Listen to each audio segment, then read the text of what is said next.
more minutes, then we'll start.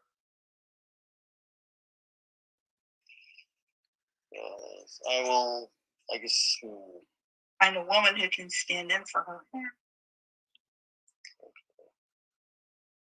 I guess I'll read O'Hara. I don't know. I'm looking at Act 3, excuse me. As long as we have at least 2 women, we're good to get the 2 sisters.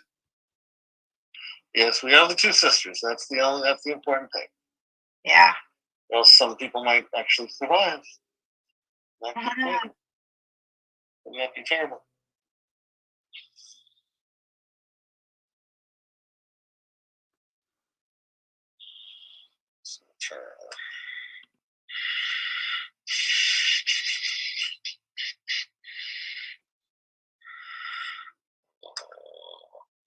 All right, Missy. It's an easy one.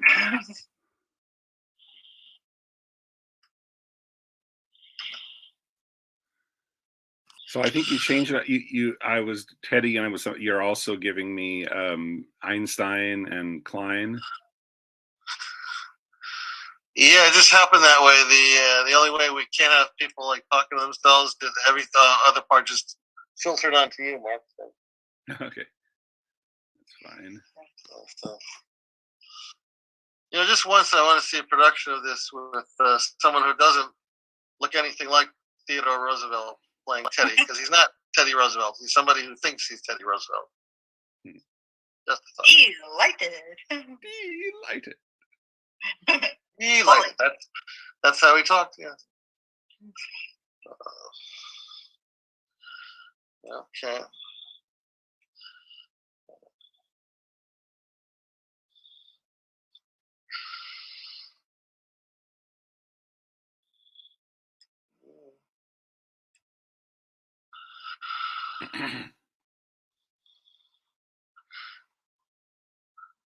All right, well, we might as well start.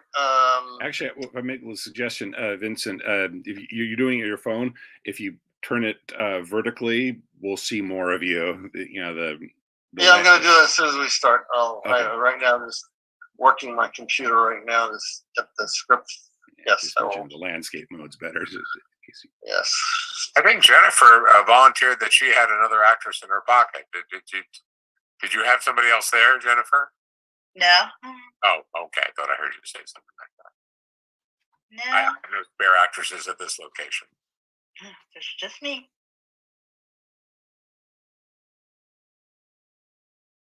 How do I affect it? Look at this whole thing in there.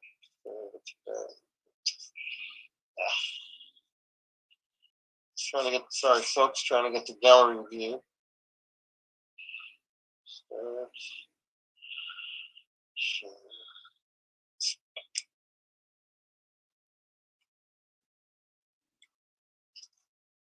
There we go, gallery view.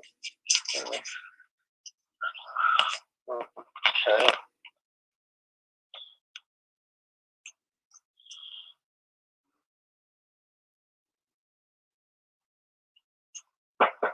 Just got one last look for. Let me try to get everything on the screen so if Missy does.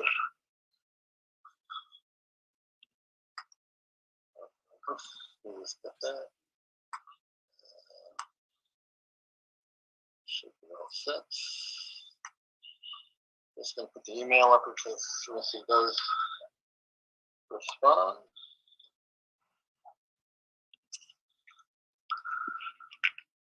Okay, here we go. My scroll is working. Yeah.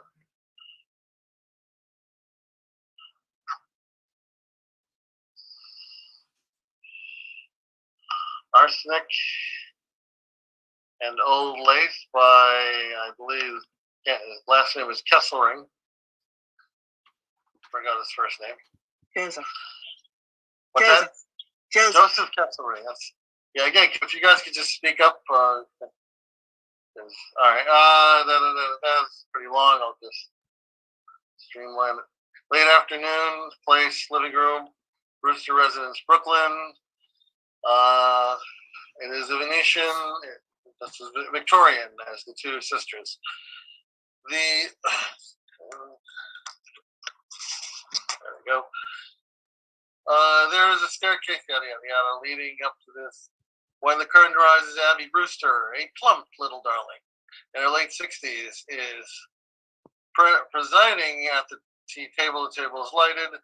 Reverend Harper on the bar right, standing nephew Teddy, where costume includes a frock coat, pince nez attached to black ribbon. Teddy is in his 40s, has a large black mustache.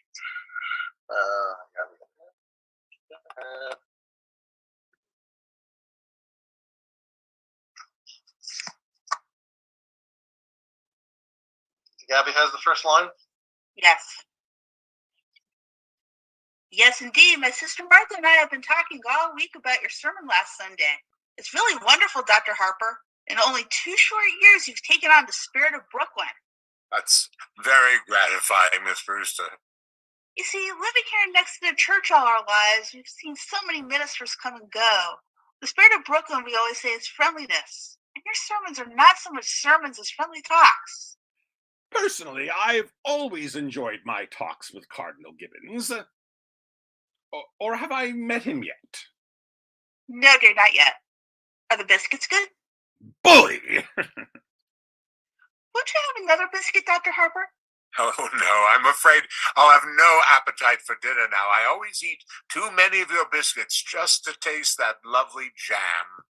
But you haven't tried the quince. You always put a little apple in with it to take the tartness out. No, thank you. We'll send you over a jar. No, you keep it here so I can be sure of having your biscuits with it. I do hope they don't make us use that imitation flour again. Me with this war trouble. It may not be very charitable of me, but I've almost come to the conclusion that this Mr. Hitler isn't a Christian. If only Europe were on another planet. Europe, sir? Yes, Teddy? Point your gun the other way. Gun? Teddy. To the west. There's your danger. There's your enemy, Japan. Why, yes. Yes, of course. Teddy. No, Aunt Abby. Not so much talk about Europe and more about the canal. Well, let's not talk about war. Do you have another cup of tea, dear? No, thank you, Aunt Abby. Dr. Harper? No, thank you. I must admit, Miss Abby, that war and violence seem far removed from these surroundings. It's peaceful here, isn't it? Yes, peaceful, the virtues of another day. They're all here in this house, the gentle virtues that went out with candlelight and good manners and low taxes. It's one of the oldest houses in Brooklyn. It's just as it was when Grandfather Brewster built and furnished it, except for the electricity. We use it as little as possible. It was Mortimer who persuaded us to put it in. Yes, I can understand that. Your nephew Mortimer seems to live only by electric light. Poor boy has to work so late. I understand he's taking the lead with him to the theater again tonight. Teddy, your brother Mortimer will be here a little later. Delighted. We're so happy it's Elaine Mortimer takes to the theater with him. It's a new experience for me to wait up until 3 o'clock in the morning for my daughter to be brought home. Oh, Dr. Harper, I hope you don't disapprove of Mortimer. Well, We'd feel so guilty if you did, my sister Martha and I. I mean, since it was here in our home that your daughter met Mortimer. of course, Miss Abby, and so I'll say immediately that I believe Mortimer himself to be quite a worthy gentleman, but I must also admit that I have watched the growing intimacy between him and my daughter with some trepidation for one reason, Miss Abby. You mean his stomach, Dr. Harper? Stomach? His dyspepsia. He's bothered with it so, poor boy. No, Miss Abby, I'll be frank with you. I'm speaking of your nephew's unfortunate connection with the theater. The theater? Oh no, Dr. Harper. Mortimer writes for a New York newspaper. I know, Miss Abby, I know, but a dramatic critic is constantly exposed to the theater, and I don't doubt but what some of them do develop an interest in it. Well, not Mortimer. You need have no fear of that. And Mortimer hates the theater. Really? Oh, yes. He writes awful things about the theater. I can't blame him, poor boy. He was so happy writing about real estate, which he really knew something about. And then they just made him take this terrible night position. My. But as he says, the theater can't last much longer anyway, and in the meantime, it's a living. Yes, if we give the theater another year or two, perhaps. Oh, who do you suppose that is? No, thank you, Teddy. I'll go. Come in, Mr. Brophy. Hello, Miss Brewster. How are you, Mr. Klein? Very well, Miss Brewster. What news have you brought me? Colonel, we have nothing to report. Splendid. Thank you, gentlemen. At ease. You know Dr. Harper. Sure. Hello, Dr. Harper. We've come for the toys for the Christmas fund. Oh, yes. A splendid work you gentlemen do fixing up discarded toys to give poor children a happier Christmas. Yeah, it gives us something to do when we have to sit around the station. You get tired of playing cards, and then you start cleaning your gun, and the first thing you know, you've shot yourself in the foot. Teddy, go upstairs and get the big box from your Aunt Martha's room. How's Mrs. Brophy today? Mrs. Brophy has been quite ill, Dr. Harper. Pneumonia. I'm sorry to hear that. Charge!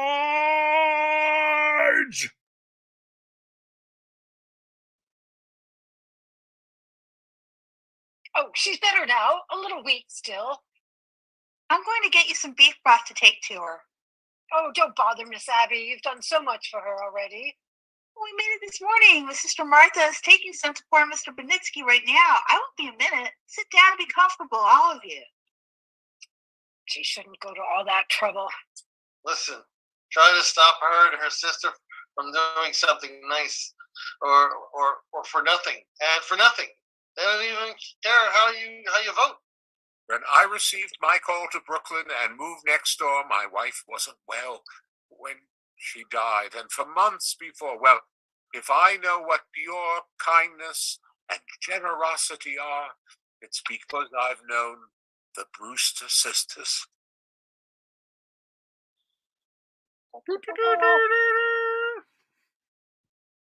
Colonel, you promised not to do that. But I have to call a cabinet meeting to get the release of those supplies. He used to do that in the middle of the night. The neighbors raised Cain with us. They're a little afraid of him anyway. Oh, he's quite harmless. Suppose he does think he's Teddy Roosevelt. There's a lot worse people he could think he was. Damn shame a nice family like this hatching a cuckoo. Well, his father, the old girl's brother, was some sort of a genius, wasn't he? And their father, Teddy's grandfather, seems to me I've heard he was a little crazy too. Yes, he was crazy like a fox. He made $1 million. Really? Really? Here in Brooklyn. Yeah, patent medicine. He was kind of a quack of some sort. Old Sergeant Edwards remembers him. He used the house here as some sort of a clinic. Tried him out on people. Yeah, I hear he used to make mistakes occasionally too. The department never bothered him much because it was pretty useful on autopsies sometimes, especially poison cases.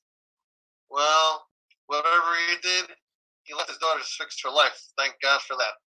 Not that they'd ever spend any of it on themselves. Yes, I'm well acquainted with their charities. You don't know 1/10 of it. When I was in the Missing Persons Bureau, I was trying to trace an old man that we never did find. You know, there's a renting agency that's got his house down on its list. for furnished rooms. You don't rent rooms, but you can. Anybody who comes here looking for a room goes away with a good meal and probably a few dollars in their kick. It's just their way of digging up people to do some good to. Door opens. Martha Brewster enters, also a sweet elderly woman. Well, isn't this nice? Good afternoon, Miss Brewster. How do you do, Mr. Brophy? Dr. Harper, Mr. Klein? How are you, Miss Brewster? We dropped in to get the Christmas toys. Oh, yes. Teddy's Army and Navy. They wear out. They're all packed. The Colonel's upstairs after them. It seems the cabinet has to okay it. Oh, yes, of course. I hope Mrs. Brophy's better. She's doing fine, ma'am. Your sister's getting some soup for me to take to her. Oh, yes. We made it this morning. I just took some to a poor man who broke ever so many bones. At the entrance. Welcome back, Martha. How's Mr. Benitsky? Well, dear, it's pretty serious, I'm afraid. The doctor was there. He's going to amputate in the morning. Can we be present? No, I asked him, but he says it's against the rules of the hospital. Teddy enters the balcony with a large cardboard box. You couldn't be of any service, then you must spare yourself something. Here's the broth, Mr. Brophy. Be sure it's good and hot. Yes, ma'am. Yes, ma'am. This is fine. It'll make a lot of the kids happy. That O'Malley boy is nuts about soldiers. That's General Miles. I retired him. What's this? Ah, the Oregon. Teddy, dear, put it back. But the Oregon goes to Australia. Now, Teddy. No, I've given my word to Fighting Bob Evans. What's the difference? What the kid gets it. Bobby Evans, is he Cohen? Well, we'll run along, ma'am, and thank you very much. Not at all. Goodbye. I must be getting home. Before you go, Dr. Harper. Charge! Charge the blockhouse! The blockhouse. The stairs are always San Juan Hill. Have you ever tried to persuade him that he wasn't Teddy Roosevelt? Oh, no. He's so happy being Teddy Roosevelt. Once, a long time ago. Remember, Martha? We thought if he would be George Washington, it might be a change for him. But he stayed under his bed for days and just wouldn't be anybody. And we'd so much rather he be Mr. Roosevelt than nobody. Oh, if he's happy, and what's more important, you're happy. You'll see that he signs these. What are they? Dr. Harper has made all arrangements for Teddy to go on to Happydale Sanitarium after we pass on. But why should Teddy sign any papers now? It's better to have it all settled. If the Lord should take you away suddenly, perhaps we couldn't persuade Teddy to commit himself, and that would mean an unpleasant legal procedure. Mr. Witherspoon understands they're to be filed away until the time comes to use them. Mr. Witherspoon? Who is he? He's the superintendent of Happydale. Dr. Harper has arranged for him to drop in tomorrow or the next day to meet Teddy. Well, I'd better be running along, or Elaine will be over here looking for me. Give our love to Elaine. And Dr. Harper, please don't think harshly of Mortimer because he's a dramatic critic. Somebody has to do those things. Did you just have tea? Isn't it rather late? Yes. And dinner's going to be late too. So, why? Teddy, good news for you. You're going to Panama and dig another lock for the canal. Delighted! That's bully, just bully.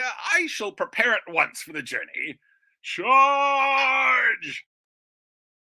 Abby, while I was out? Oh, yes, dear. I just couldn't wait for you. I didn't know when you'd be back and Dr. Harper was coming. But all by yourself? Oh, I got along fine. I'll run right downstairs and see. Oh no, there wasn't time when I was all alone. Well, Martha, just look in the window seat. Oh, it's Elaine. Come in, dear. Good afternoon, Miss Abby. Good afternoon, Miss Martha. I thought Father was here. he just left this minute. Didn't you meet him? No, I took the shortcut through the cemetery. Mortimer hasn't come yet? No, dear. Oh, he asked me to meet him here. Do you mind if I wait? Not at all. Why don't you sit down, dear? But we really must speak to Mortimer about doing this to you. Doing what? Well, he was brought up to know better. When a gentleman is taking a young lady out, he should call for her at her house. Oh, there's something about calling for a girl at a parsonage that discourages any man who doesn't avoid her. He's done this once too often. We're going to speak to him.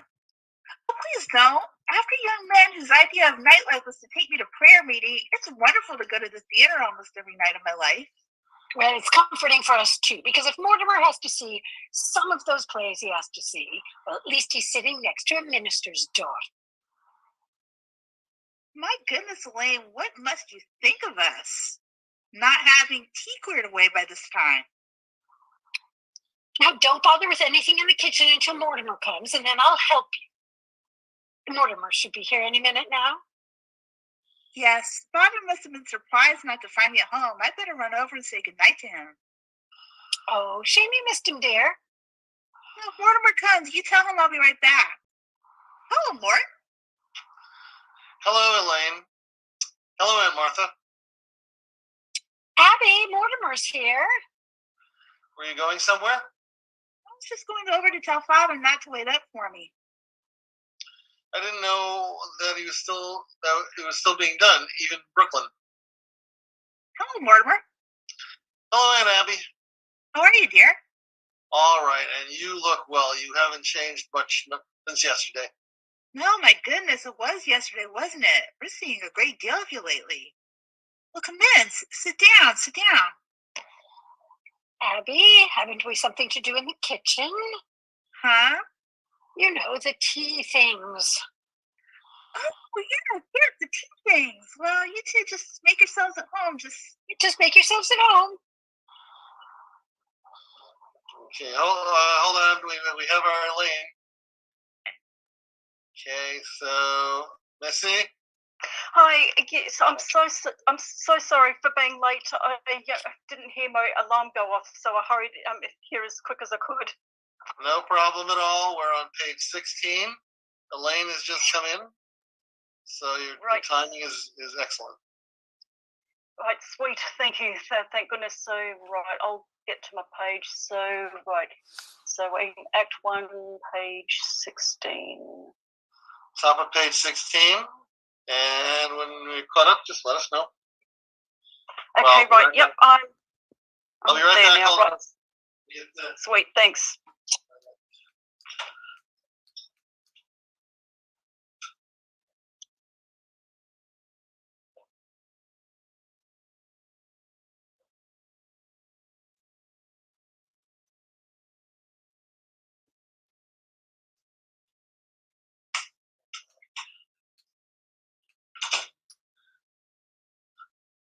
Okay, let's pick it up. Can we pick it up from Martha's line, top of page 16? Okay, I'm ready.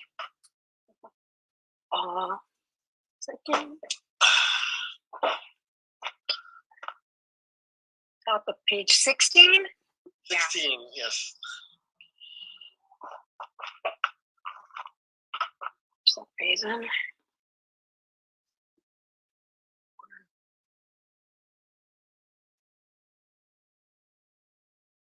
Sorry, my computer's not.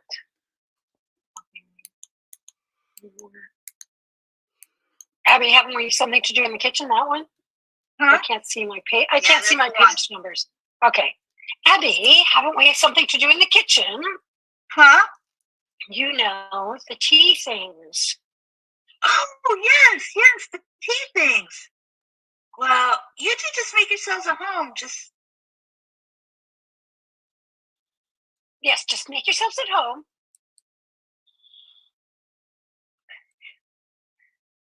Well, can't you take a hint? No, that was pretty obvious. A lack of inventiveness, I should say. Yes, that's exactly what you'd say. Well, where do you want to go for dinner? I don't care. I'm not very hungry. Well, I just had breakfast. Suppose we wait until after the show? But that'll make it pretty late, won't it? Not with the little stinker we're seeing tonight. From what I've heard about it, we'll be at Blake's by 10 o'clock. You ought to be fair to these plays. Are those plays fair to me? I've never seen you walk out on a musical. That musical is an opening night. No? Darling, you'll have to learn the rules. With a musical, there are always 4 changes of title and 3 postponements. They liked it in New Haven, but it needs a lot of work. Oh, I was hoping it was going to be a musical. You have such a light mind. Not a bit. Musicals somehow have a humanizing effect on you. After a serious play, we join the proletariat in the subway, and I listen to a lecture on the drama. After a musical, you bring me home in a taxi, and you make a few passes. Now, wait a minute, darling. That's a very inaccurate piece of report. I will admit that after the Berman play, you told me I had authentic beauty. That's a hell of a thing to say to a girl. It wasn't until after our first musical you told me I had nice legs, and I have too. For a minister's daughter, you know a lot about life. Where'd you learn it? In the choir loft. I'll explain that to you sometime, darling. The close connection between eroticism and religion. Religion never gets as high as the choir loft. Which reminds me, I'll better tell Father, please do not to wake up for me tonight. I've never been able to rationalize it. What? My falling in love with a girl who lives in Brooklyn. Falling in love? You're not scooping to the articulate, are you? The only way I can regain my self-respect is to keep you in New York. Did you say keep? No, I've come to the conclusion that you are holding out for the legalities. I can afford to be a good girl for quite a few years yet. And I can't wait that long. Where could we be married in a hurry, say tonight? I'm afraid Father will insist on officiating. Oh, God, I'll bet your father could even make the marriage service sound pedestrian. Are you by any chance writing a review of it? Forgive me, darling, it's an occupational disease. May I give that play tonight? I may give that play tonight a good notice. Oh, darling, don't pretend you love me that much. Be sure to tell your father not to wait up tonight. I think doesn't. I think tonight I better tell him to wake up. I'll telephone Winchell to publish the bans. Nevertheless. All right, everything formal and legal, but not later than next month. Darling, I'll talk it over with Father and set the date. No, we'll have to see what's in rehearsal. There'll be a lot of others first nights in October. Hello, Mortimer. How are you, Mr. President? Bully. Thank you. Just bully. What news have you brought me? Just this, Mr. President. The country is squarely behind you. Yes. You know, isn't it wonderful? Well, goodbye. Goodbye. Where are you off to, Teddy? Panama. Panama's the cellar. He digs locks for the canal down there. It was so sweet with him, and he's very fond of you. Silencing. Well, Teddy was always my favorite brother. Favorite? Were there more of you? There's another brother, Jonathan. I never heard of him. Your aunts have never mentioned him. No, we don't like to talk about Jonathan. He left Brooklyn very early, by request. Jonathan was the kind of boy who liked to cut women in two, cut worms in two, with his teeth. What became of him? I don't know. He wanted to become a surgeon like grandfather, but he wouldn't go to medical school first, and his practice got him into trouble. Aren't you two going to be late for the theater? We're skipping dinner. We won't have a start for half an hour. Well, then I'll leave you two alone again. Yet again. Don't bother, darling. I'm going to run over to speak to Father. I'll be right back. I'll cut through the cemetery. If the prayer isn't too long, I'd have to lead you outside distilled waters.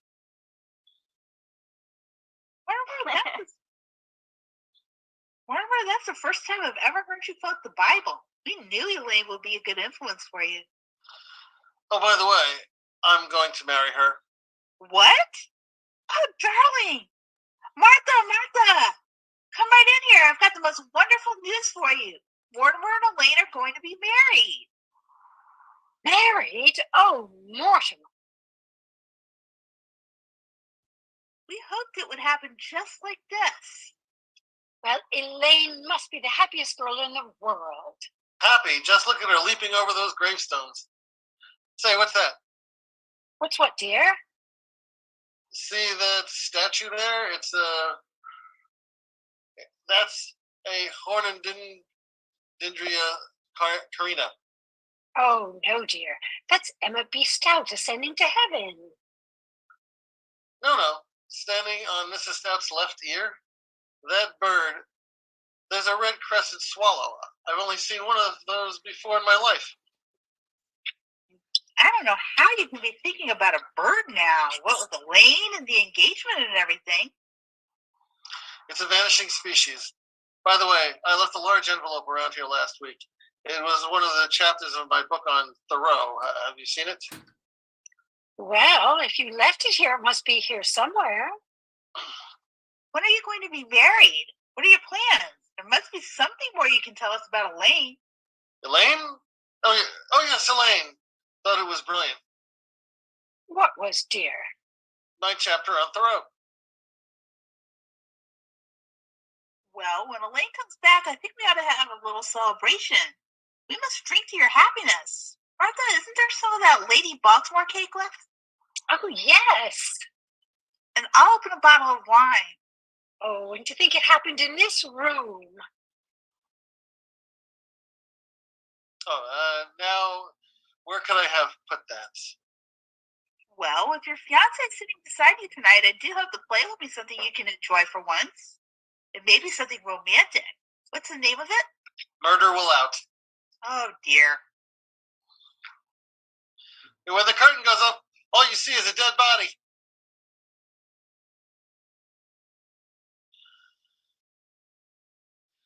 And Abby. Yes, dear? You were going to make plans for Teddy to go to that the sanitarium, Happy Dale? Yes, dear, it's all arranged. Dr. Harper was here today and brought the papers for Teddy to sign. Here they are. He's got to sign them right away. That's what Dr. Harper thinks. Then there won't be any legal difficulties after we pass on. He's got to sign in this minute. He's down in the cellar. Get him up here right away. There's no such hurry as that. No, when Teddy starts working on the canal, you can't get his mind on anything else. Teddy's got to go to Happy Dale now, tonight. Oh, no, dear. That's not until after we're gone. Right away, I tell you, right away. Mortimer, how can you say such a thing? Why, as long as we live, we'll never be separated from Teddy. Listen, darlings, I'm frightfully sorry, but I've got some shocking news for you. Now, we've all got to try and keep our heads. You know, we sort of humored Teddy because we thought he was harmless. Well, he is harmless. He was harmless. That's why he's got to go to Happy Dale.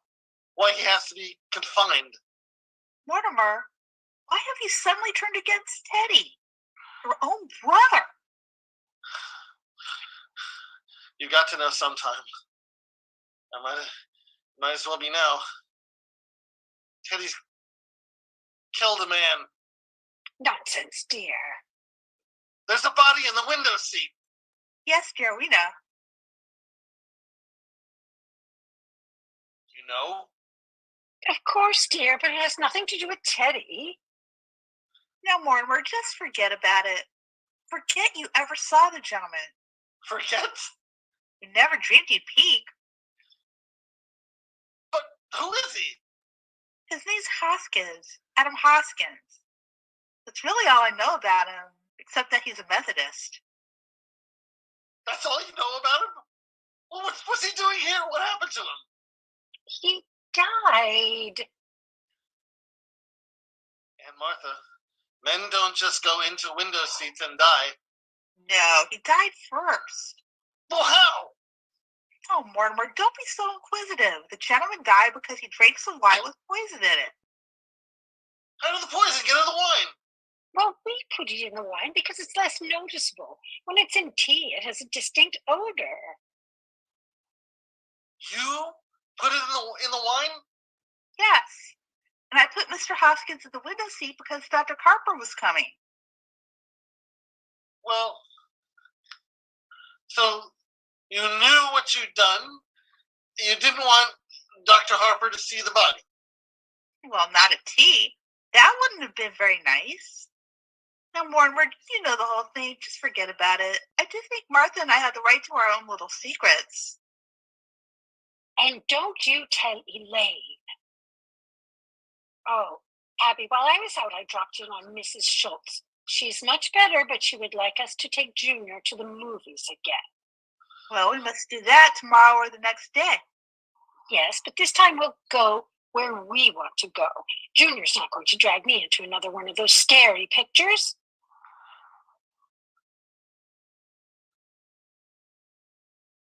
City desk? Hello, Al. Do you know who this is? That's right, Al. When I left the office, I told you where I was going, remember? Where did I say? Uh-huh. Well, it would take me about a half an hour to get to Brooklyn.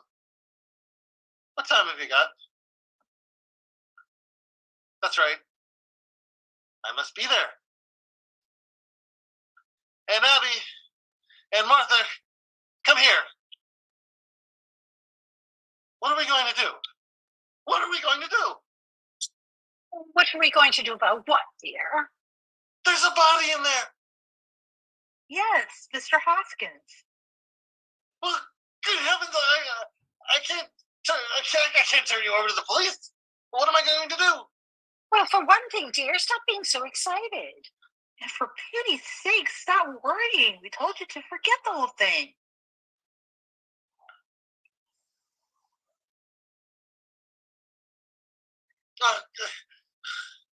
My dear Aunt Abby, can't I make you realize that something has to be done? Now, Mortimer, you behave yourself. You're too old to be flying off the handle like this.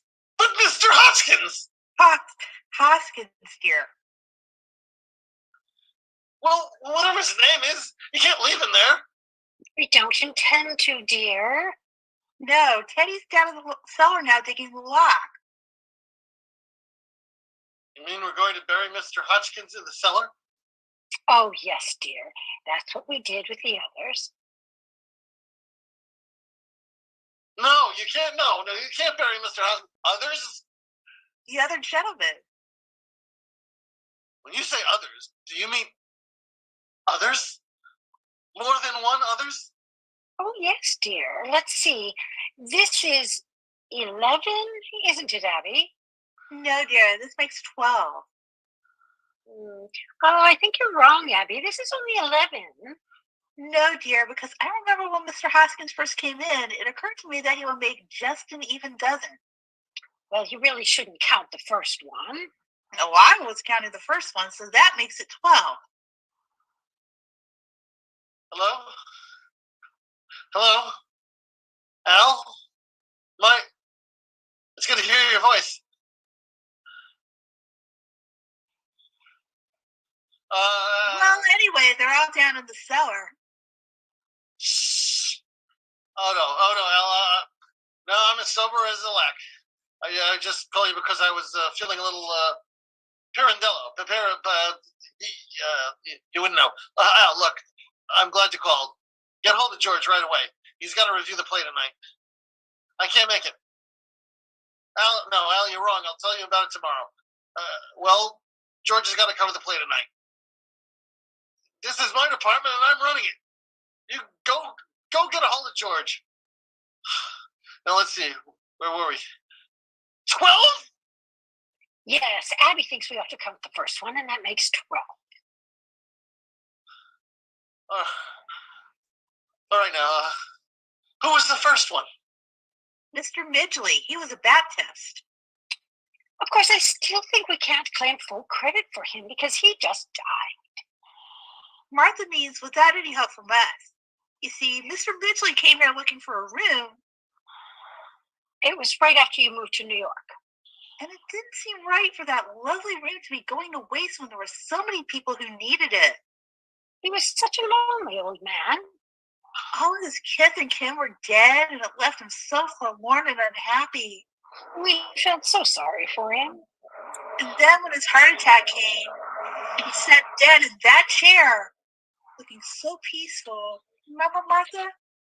We made up our minds then and there that if we could help other lonely old men to that same peace, we would.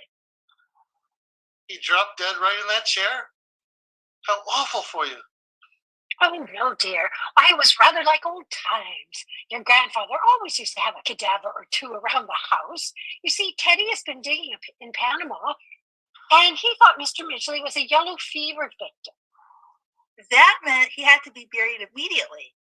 So we all took him down to Panama and put him in the lock.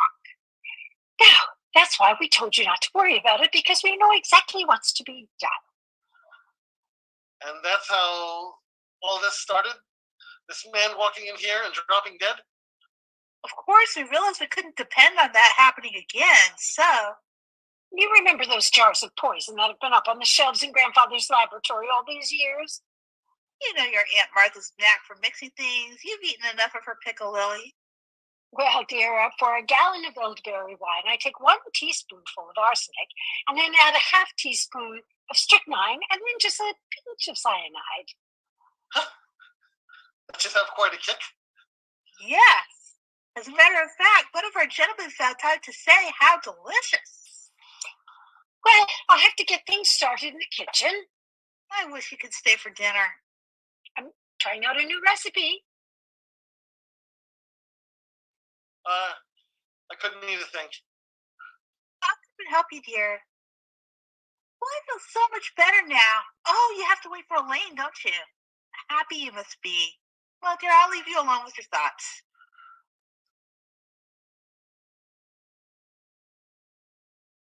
Oh, it's you.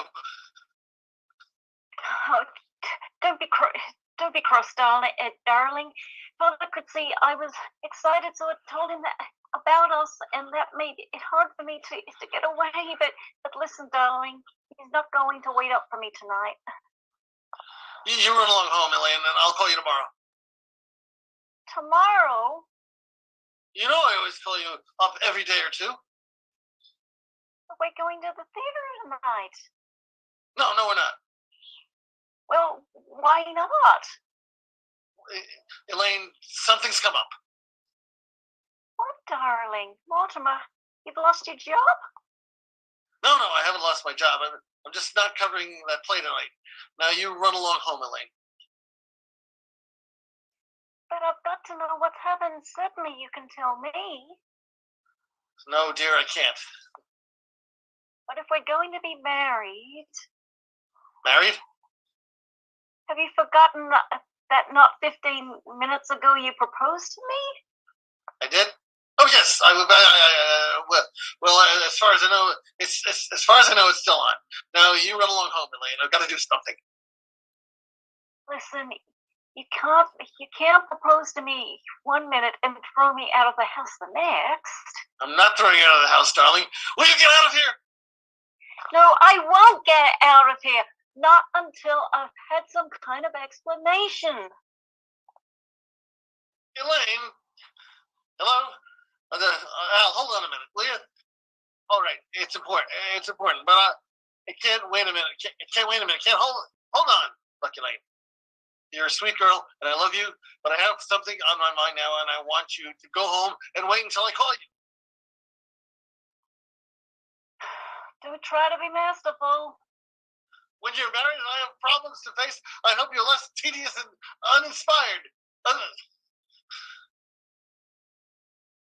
And when we're married, if we're married, I hope I find you adequate. Elaine! Oh, hello, Al. Oh, hello. Hello. Al? Al?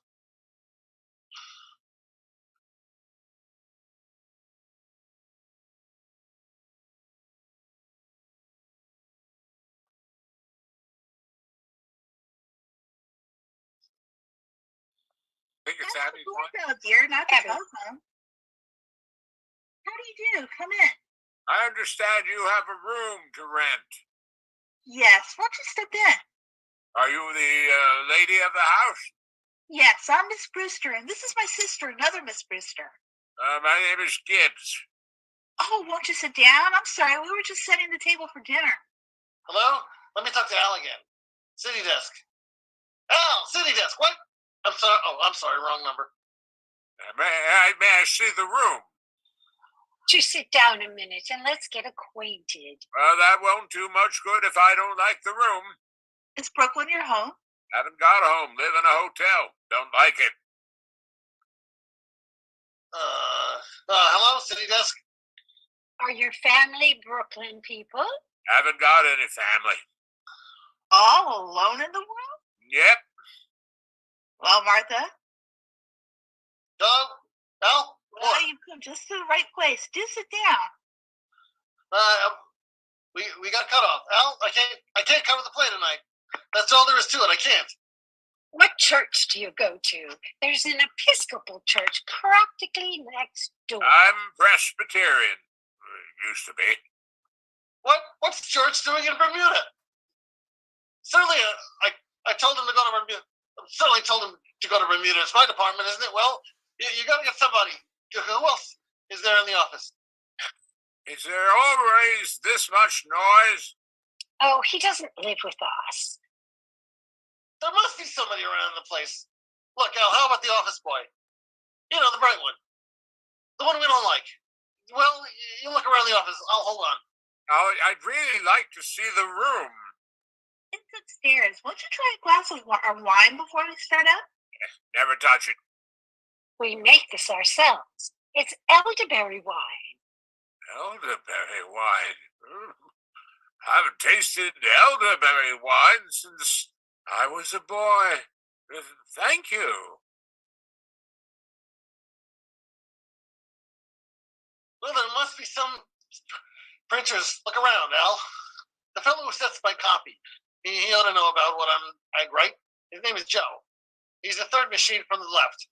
But Al, he might run out to be another. He might turn out to be another Burns Mantle. You have your own elder-bearing bushes? Oh, but the cemetery is full of them. No, I'm not drinking, but I'm gonna start now. You serve meals. We might, but first, just see whether you like our wine. Mortimer!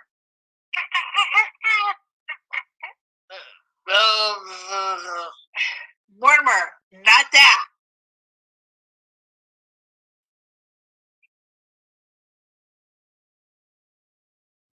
You can't do things like that. I don't know how to explain it to you, but it's not against law. It's wrong. It's not a nice thing to do. People wouldn't understand. He wouldn't understand. Abby, we shouldn't have told Mortimer. What I mean is, well, this has developed into a very bad habit. Mortimer, we don't try to stop you from doing things you like to do. I don't see why you should interfere with us. Hello? All right. I'll see you at the first act, and I'll see you the first act, and if I'll pan the hell out of it. But look, Al, you've got to do something for me. Get a hold of O'Brien, our lawyer, the head of our legal department. Have him meet with me at the theater. Now, don't let me down, okay? I'm starting now. Look, I've got to go to the theater. I can't get out of it. But before I go, will you promise me something? We have to know what it was first. I love you very much, and I know you love me. You know I'd do anything in the world for you, and I want you to do this one little thing for me. What do you want us to do? Don't do anything. I mean, don't do anything. Don't let anyone in the house, and leave Mr. Hoskins right where he is. Why? I want time to think, and I've got quite a little to think about. You know, I wouldn't want anything to happen to you. What on earth can happen to us? Anyway, you'll do this one thing for me, won't you? Well, we were planning on holding services before dinner. Services? Certainly, you don't think we'd bury Mr. Hoskins without a full Methodist service, do you? He was a Methodist. But you can't wait until I get back?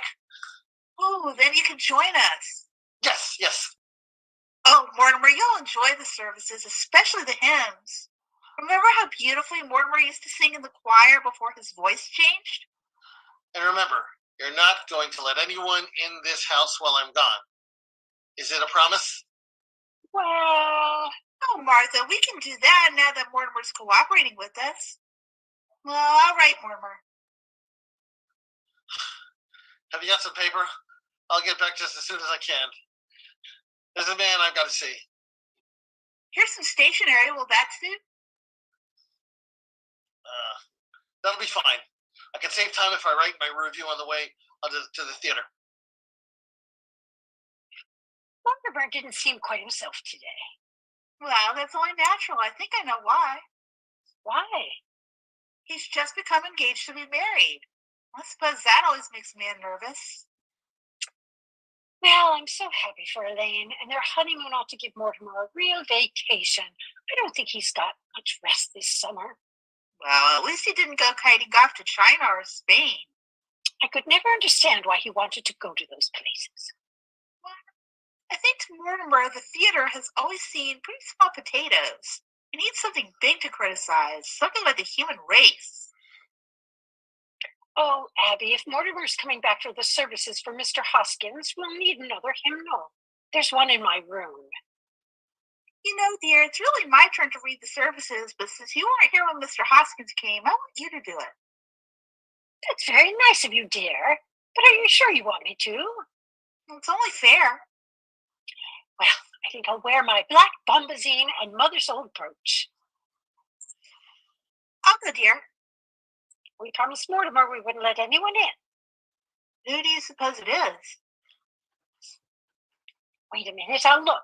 It's two men, but I've never seen them before. Are you sure? There's a car at the curb. They must have come in that. Let me look. Do you recognize them?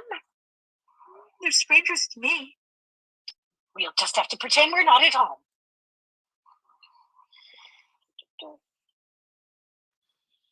Come in, Doctor. This is the home of my youth.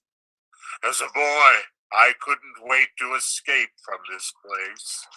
Now I'm glad to escape back into it. Ah, Johnny, it's a fine hideout. The family must still live here. There's something so unmistakably Brewster about the Brewsters.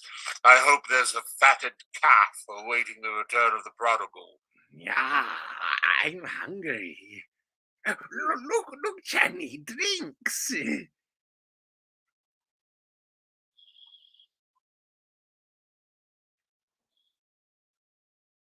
Look, Johnny. Who are you? As if we were expected. A good omen. What you do here? Why, Aunt Abby, Aunt Martha, it's Jonathan. You get out of here. I'm Jonathan, your nephew, Jonathan. Oh, no, you're not. You're nothing like Jonathan, so don't pretend you are. You just get out of here. But I am Jonathan, and this is Dr. Einstein. And he's not Dr. Einstein either. Not Dr. Albert Einstein, Dr. Herman Einstein. Who are you? You're not our nephew, Jonathan. I see you're still wearing the lovely garnet ring that Grandma Brewster bought in England. And you, Aunt Martha, still the high collar to hide the scar where grandfather's acid burned you. His voice is like Jonathan's. Have you been in an accident? No, my face. Dr. Einstein is responsible for that. He's a plastic surgeon. He changes people's faces. But I've seen that face before. Abby, remember when we took that little Schultz boy to the movies and he was so frightened? It was that face. Easy, Johnny, easy. Don't worry, ladies. The last 5 years, I give Johnny 3 new faces. I give him another one right away. This last face, well, I saw that picture too, just before I operate, and I was intoxicated. You see, Doctor? You see what you've done to me? Even my own family. Johnny. My own flesh and blood. Johnny, you're home in this lovely house. How often he tells me about Brooklyn, about his house, about his aunties that he loves so much. They know you, Johnny. You know it's Jonathan. Speak to him. Tell him so. Well, Jonathan? It's been a long time. What have you been doing all these years? Oh, Yes, Jonathan, where have you been? oh, England, South Africa, Australia. The last 5 years, Chicago. Dr. Einstein and I were in business there together. Oh, we were in Chicago for the World's Fair. Yes, we found Chicago awfully warm. Yeah, it got hot for us too. It's wonderful to be in Brooklyn again. And you, Abby, Martha, you don't look a day older. Just as I remembered you, sweet, charming, hospitable, and dear Teddy. Did he get into politics? My little brother, Doctor, was determined to become president. Oh, Teddy's fine. And Mortimer's well, too. I know about Mortimer. I've seen his picture at the head of his column. He's evidently fulfilled all the promise of his early nasty nature. We're very fond of Mortimer. Well, Jonathan, it's very nice to have seen you again. Bless you, Aunt Martha. It's good to be home again. Well, Martha, we mustn't let what's on the stove boil over. Oops. Yes, if you'll excuse us for a minute, Jonathan, unless you're in a hurry to go somewhere. Well, Johnny, where do we go from here? We got to think fast. The police have got pictures of that face. I got to operate on you right away. We got to find some place for that. And we got to find a place for Mr. Spinozzo, too. Don't waste any worry on that, rat. But, Johnny, we got a hot stiff on our hands. Forget Mr. Spinozzo. But you can't have a dead body in the rumble seat. You shouldn't have killed him, Johnny. He's a nice fellow. He gives us a lift, and then what happens? Said I looked like Boris Karloff. That's your work, Doctor. You did that to me. Now, Johnny, we find a place somewhere. I fixed you up quick. Tonight. Johnny, I got to eat first. I'm hungry and I'm weak. Jonathan, glad that you remembered us and took the trouble to come in and say hello. You were never happy in this house, and we were never happy while you were in it. So we've just come in to say goodbye. Aunt Abby, I can't say that your feeling towards me comes as a surprise. I've spent a great many hours regretting the many heartaches I must have given you as a boy. You are quite a trial to us, Jonathan. But my great disappointment is for Dr. Einstein. I promised him that no matter how rushed we were in passing through Brooklyn, I'd take the time to bring him here for one of Aunt Martha's home-cooked dinners. Oh. I'm sorry. I'm afraid there wouldn't be enough. Abby, it's a pretty good-sized pot roast. Hot roast. I think it's the least we can do is to... Thank you, Aunt Martha. We'll stay to dinner. Well, we'll hurry it along. Yes. Oh, Jonathan, if you want to freshen up, why don't you use the washroom in Grandfather's old laboratory? That's still there. Oh, yes, just as he left it. Now, I'll help Martha get things started, since we're all in a hurry. Well, we get a meal anyway. Grandfather's laboratory, and just as it was, Doctor, a perfect operating room. Too bad we can't use it. After you finished with me, why, we could make a fortune here. The laboratory, that large ward in the attic, 10 beds, Doctor, and Brooklyn is crying for your talents. Why work yourself up, Johnny? Anyway, for Brooklyn, I think we're a year too late. You don't know this town, Doctor. Practically everybody in Brooklyn needs a new face. But so many of the old faces are locked up. A very small percentage, and the boys in Brooklyn are famous for paying generously to stay out of jail. And take it easy, Johnny. Your aunts, they don't want us here. We're here for dinner, aren't we? Yeah, but after dinner? Leave it to me, Doctor. I'll handle it. Why, this house will be our headquarters for years. That would be beautiful, Johnny. This is a nice house. Those aunts of yours, what sweet ladies. I love them already. I get the bags, yeah? Yeah, Doctor, we must wait until we're invited. But you just said that... We'll be invited. And if they say no? Doctor, two helpless old women. it's like comes true in the beautiful dream. Only I hope they're not dreaming. It is so peaceful. What makes this house so perfect for us? It's so peaceful. Charge!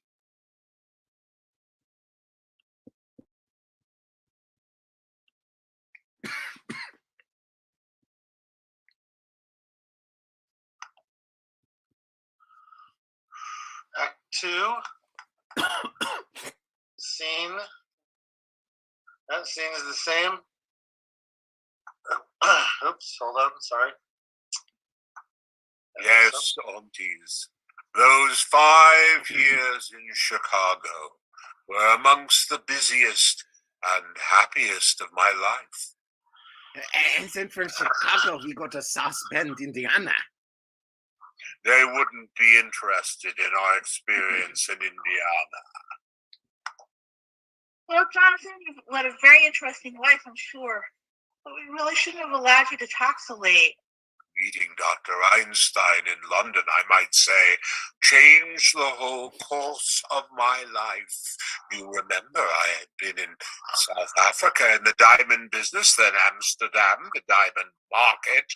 I wanted to go back to South Africa, and Dr. Einstein made it possible for me. Good job, Johnny. When we take off the bandages, his face looks so different. The nurse had to introduce me. Loved that face. I still carry the picture with me. This looks more the way you used to look, but still I wouldn't know you. I think we'll go back to that face, Doctor. Yeah, it's safe now. Well, I know you both want to get to where you're going. My dear aunts, I'm so full of that delicious dinner, I'm unable to move a muscle. Yeah, it is nice here.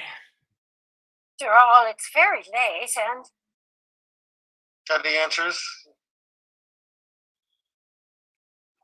I found it! I found it! What did you find, Teddy? This is the story of my life. My autobiography. Here's the picture I was telling you about, General. Here we are, both of us, President Roosevelt and General Goethals at Calibre Cut. That's me, General, and that's you. Why? How I've changed.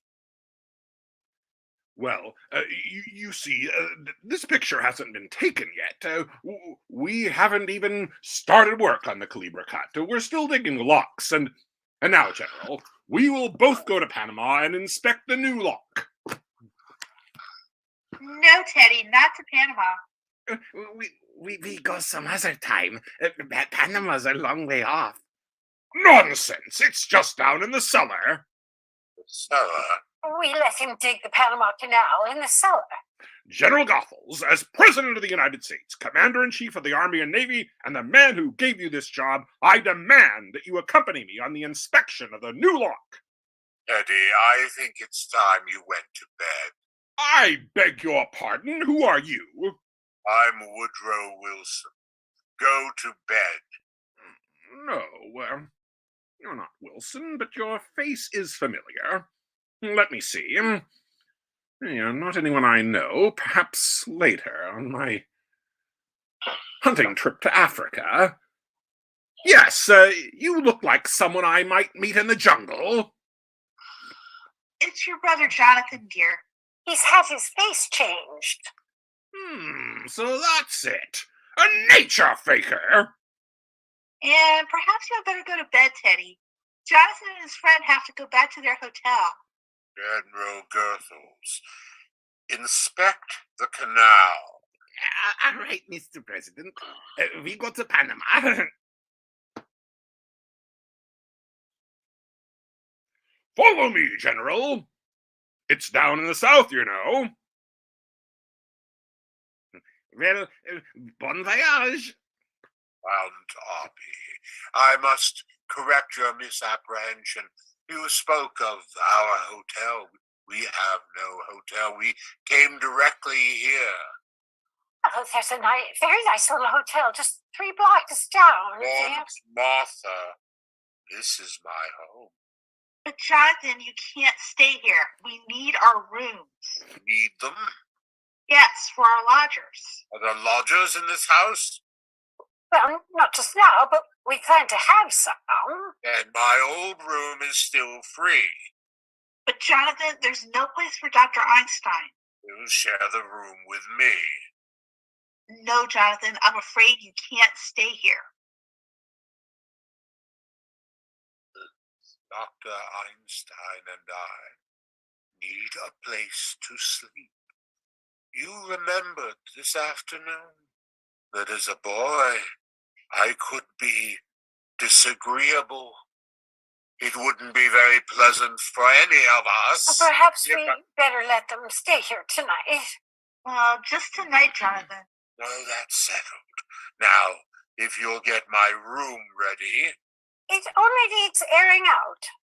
We keep it ready to show our lodgers. I think you and Dr. Einstein will find it comfortable.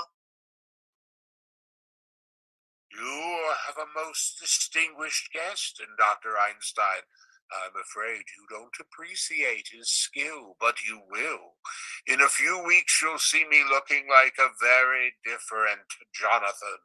He can't operate on you here. When Dr. Einstein and I get organized, when we resume practice. Oh, I forgot to tell you. We're turning grandfather's laboratory into an operating room. We expect to be quite busy. Jonathan, we will not let you turn this house into a hospital. Hospital? Heavens, no! It will be a beauty parlor. Hey, Johnny, down in the cellar. Dr. Einstein, my dear aunts have invited us to live with them. Oh, you fixed it. Well, you're sleeping here tonight. Please get our room ready immediately. Well, for tonight. Johnny, when I go down to the cellar, what do you think I find? What? The Panama Canal. The Panama Canal. It just fits Mr. Spinalzo. It's a whole teddy dog, 6 feet long and 4 feet wide. Down there. You think they know we were bringing Mr. Spinalzo along? That's hospitality. Rather a good joke on my aunts. They're living in a house with a body buried in the cellar. How do we get him in? Yes, we can't just walk him through the door. We'll drive the car up between the house and the cemetery. Then, when they've gone to bed, we'll bring Mr. Spinalzo in through the window. Bed. Just thinks we've got a bed tonight. Easy, Doctor. Remember, you're operating tomorrow, and this time, you'd better be sober. I fix you up beautiful. And if you don't... Jonathan, your room is ready. Then you can go to bed. We're moving the car up behind the house. It's all right where it is until morning. I don't want to leave it in the street. That might be against the law. Abby, what are we going to do? Well, we're not going to let them stay more than one night in this house, for one thing. What would the neighbors think? People coming in here with one face and going out with another. What are we going to do about Mr. Hoskins? Oh, Mr. Hoskins, it can't be very comfortable for him in there. And he's been so patient, the poor dear. Well, I think Teddy had better get Mr. Hoskins downstairs right away. Abby, I will not invite Jonathan to the funeral services. Oh, no. We'll wait until they've gone to bed and then come down and hold the services. General Goffles was very pleased. He says the canal is just the right size. Teddy, there's been another yellow fever victim. Dear me, this will be a shock to the general. And we mustn't tell him about it. But it's his department. No, we mustn't tell him, Teddy. It would just spoil his visit. I'm sorry, Aunt Abby, but it's out of my hands. He'll have to be told. Army regulations, you know. No, Teddy, we must keep it a secret. Yes. state secret? Yes, a state secret. Promise? You have the word of the President of the United States. Cross my heart and hope to die. Now let's see. How are we going to keep it a secret? Well, Teddy, you go back down to the cellar, and when I turn out the lights, when it's all dark, you come up and take the poor man down to the canal. Now go along, Teddy. I will come down later and hold services. You may announce the President will say a few words. Where is the poor devil? He's in the window seat. It seems to be spreading. We've never had yellow fever there before. Martha, when Jonathan and Dr. Einstein come back, let's see if we can get them to go to bed right away. Yes. Then by the time they're asleep, we'll be dressed for the funeral. Abby, I've never seen Mr. Hoskins.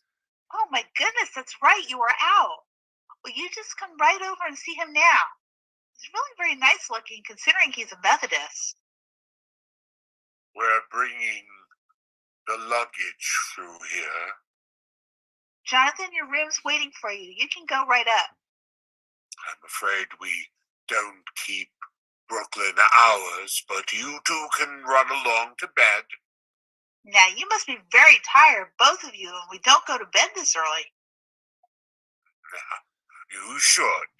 It's time I came home to take care of you. We weren't planning to go into... Aunt Martha, did you hear me say go to bed?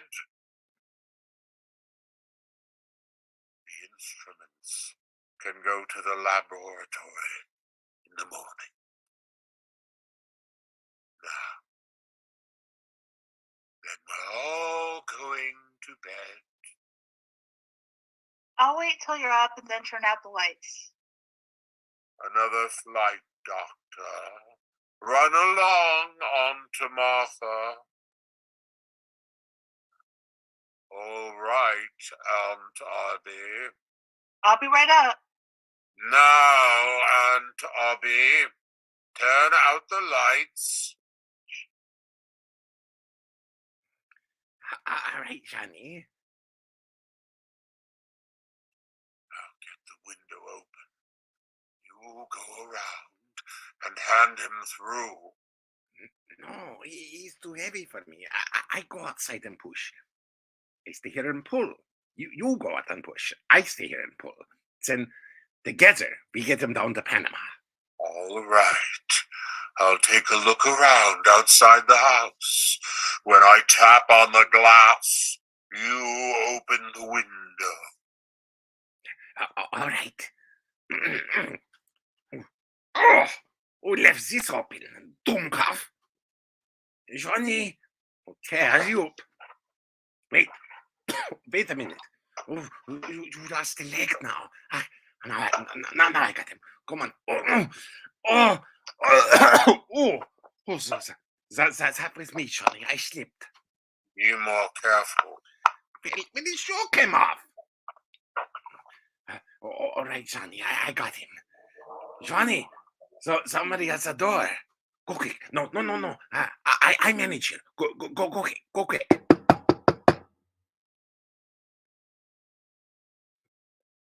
Miss Abby, Miss Martha. Miss Abby, Miss Martha. Who is it? Is that you, Teddy? Who are you? Who are you? I'm Elaine Harper. I live next door. Then what are you doing here? I came over to see Miss Abby and Miss Martha. Turn on the lights, Doctor. You chose rather an untimely moment for a social ball.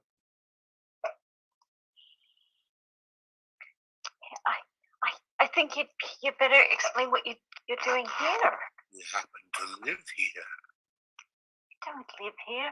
I'm in this house every day, and I've never seen you before. Where is Miss Abby and Miss Martha? What have you done to them? Perhaps we'd better introduce ourselves. This is Dr. Einstein.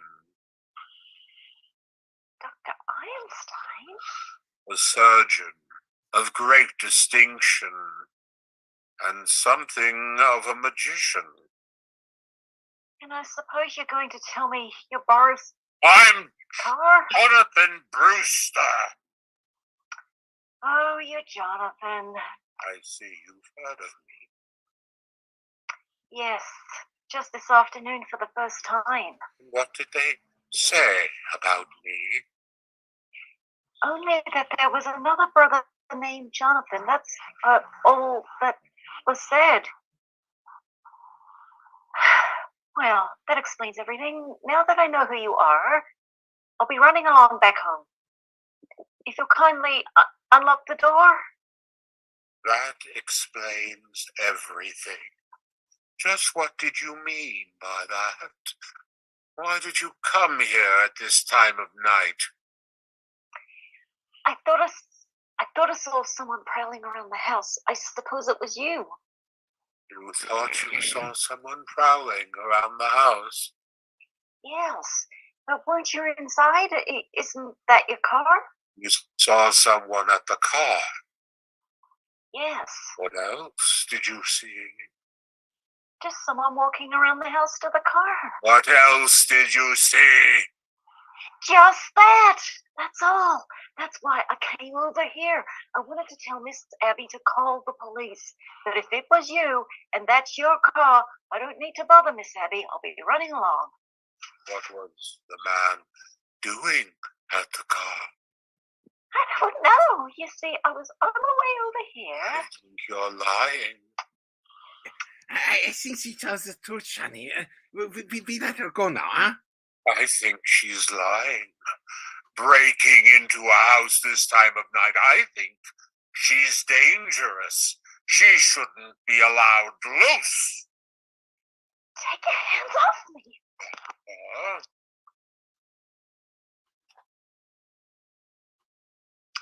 Einstein's Teddy enters.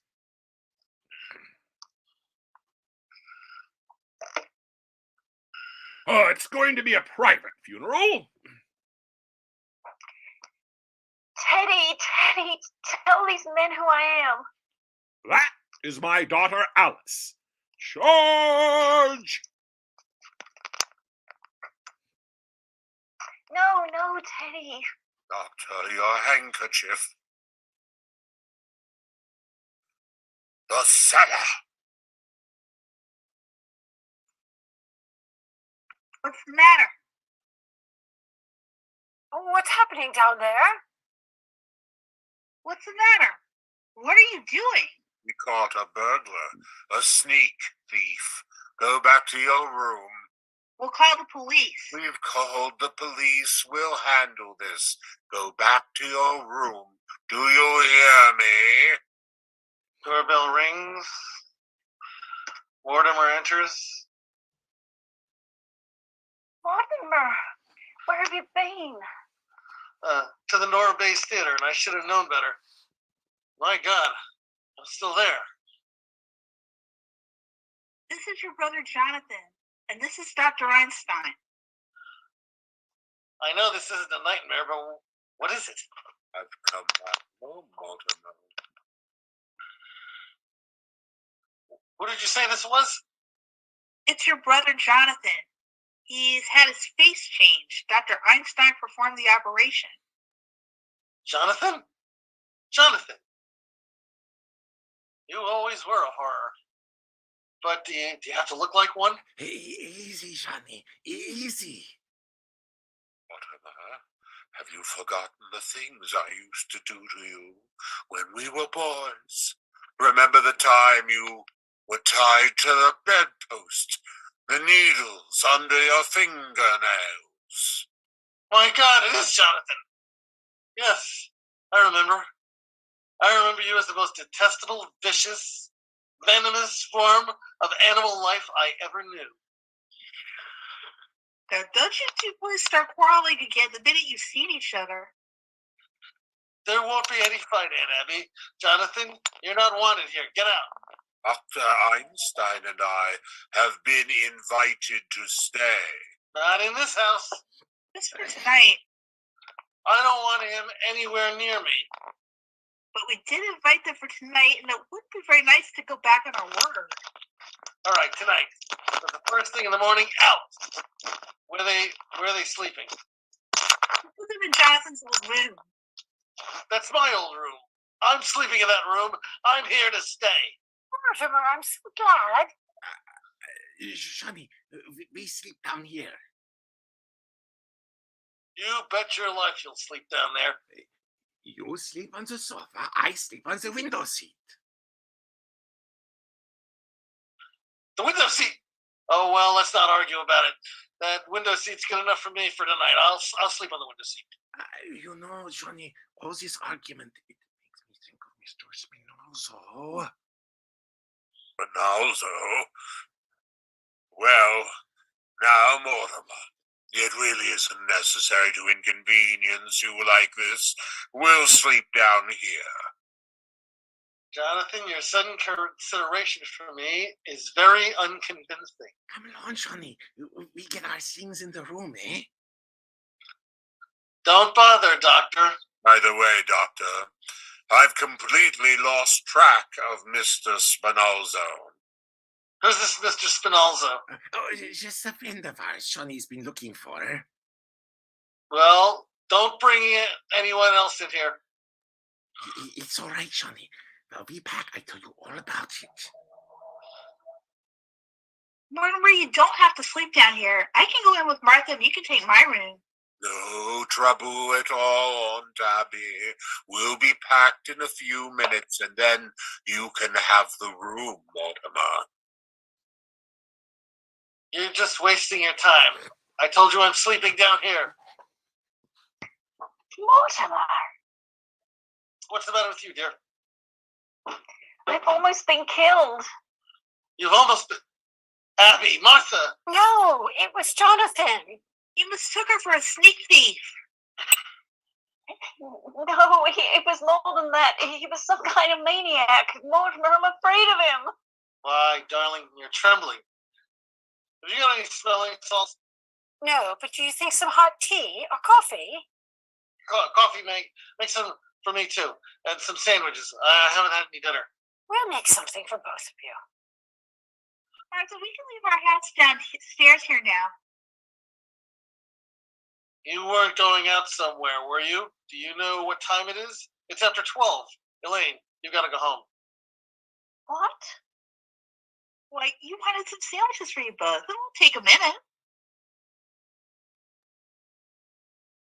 Why, don't you remember we wanted to celebrate your engagement?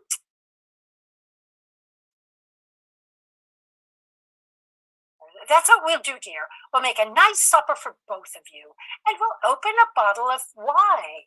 All right. No wine. Mortimer, what's going on in this house? What do you mean going on in this house? You were supposed to take me to dinner and the theater tonight, and you called it off. You asked me to marry you. I said I would, and 5 minutes later, you threw me out of the house. Tonight, just after your brother tries to strangle me, you want to chase me home?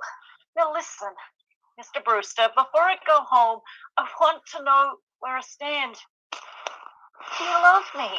I love you very much, Elaine. In fact, I love you so much, I can't marry you. Have you suddenly gone crazy? I don't think so, but it's just a matter of time.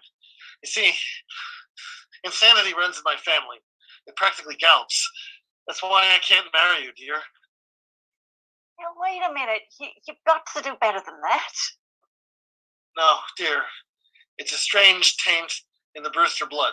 If you really knew my family, well, it's what you'd expect if Strindberg had written Hell's a Papin. Now, just because Teddy is a little...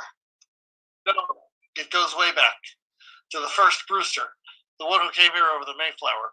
You know, in those days, the Indians used to scalp the settlers. He used to scalp the Indians. Mortimer, that's ancient history.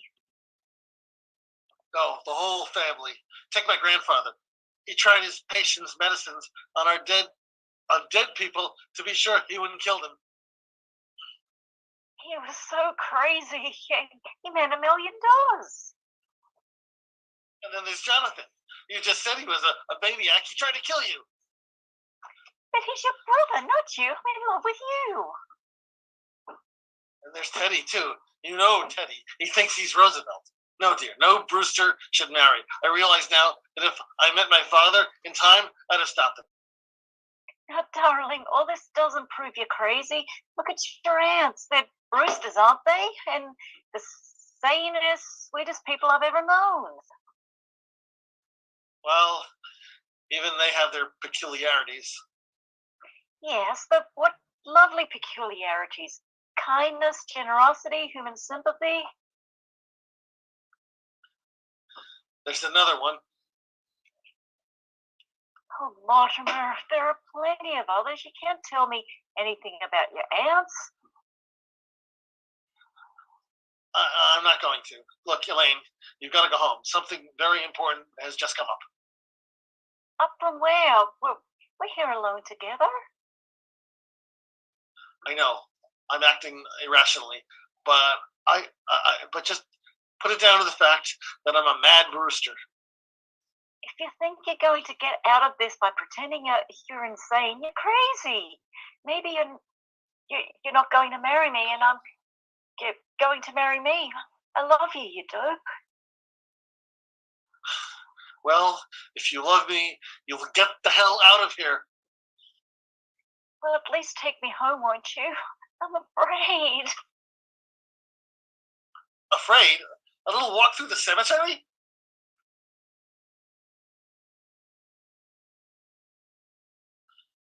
Mortimer, will you kiss me goodnight? Of course, dear. Good night, dear. I'll call you up in a day or two.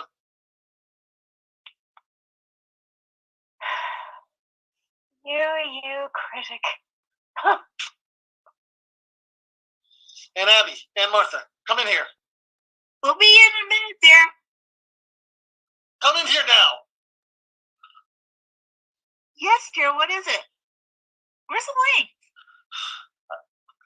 I thought you promised me not to let anyone in this house while I was gone. Well, Jonathan just walked in. I don't mean Jonathan. And Dr. Einstein was with him. I don't mean Dr. Einstein. Who's that in the window seat? We told you, Mr. Hoskins. It is not Mr. Hoskins. Who could that be?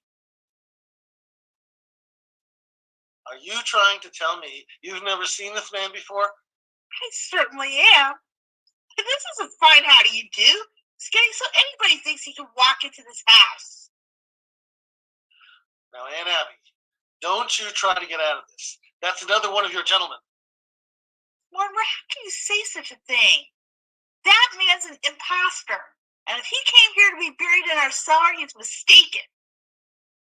Oh, Aunt Abby, you admitted to me that you put Mr. Hoskins in the window seat. Yes, I did. Well, this man could have just gotten there ahead of him, gotten the idea from Mr. Hoskins. By the way, where is Mr. Hoskins? He must have gone to Panama. Oh, you buried him? No, not yet. He's just down there waiting for the services, poor dear. We haven't had a minute, what with Jonathan in the house. Oh, dear. We've always wanted to hold a devil's funeral, but I will not read services over a total stranger. A stranger? Aunt Abby, how can I believe you? There are 12 men in the cellar, and you admit you poisoned them. Yes, I did. But you don't think I'd stoop to telling a fib. Martha?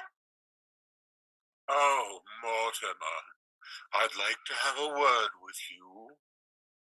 A word's about all you have time for, Jonathan, because I've decided you and your doctor friend are going to have to get out of this house as quickly as possible. I do recognize the fact that you and I can't live under the same roof, but you've arrived at the wrong solution.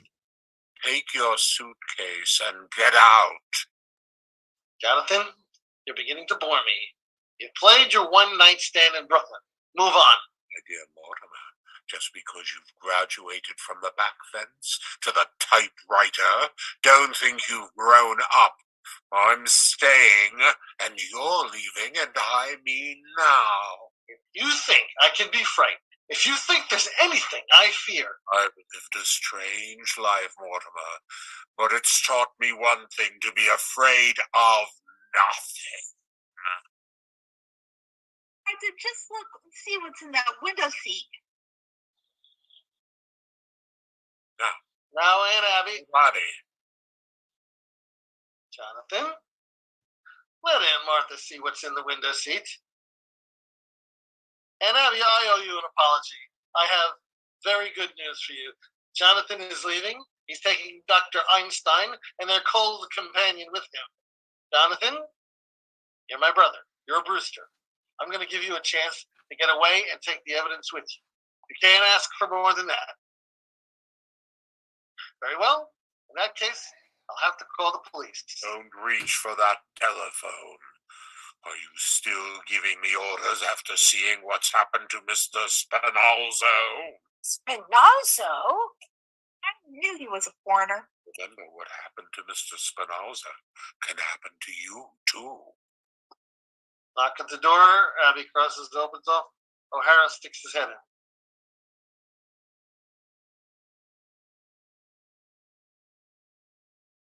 Is it O'Hara's turn to speak? Yeah, you're O'Hara. Oh, yeah, okay, yep, that's fine.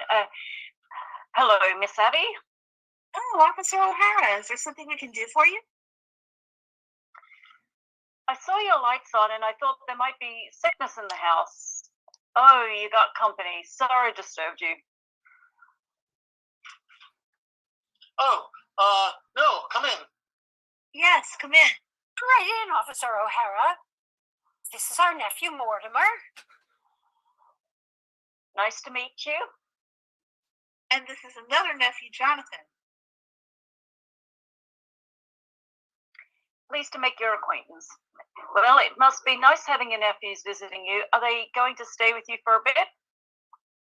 I'm staying. My brother Jonathan is just leaving. I've met you before, haven't I?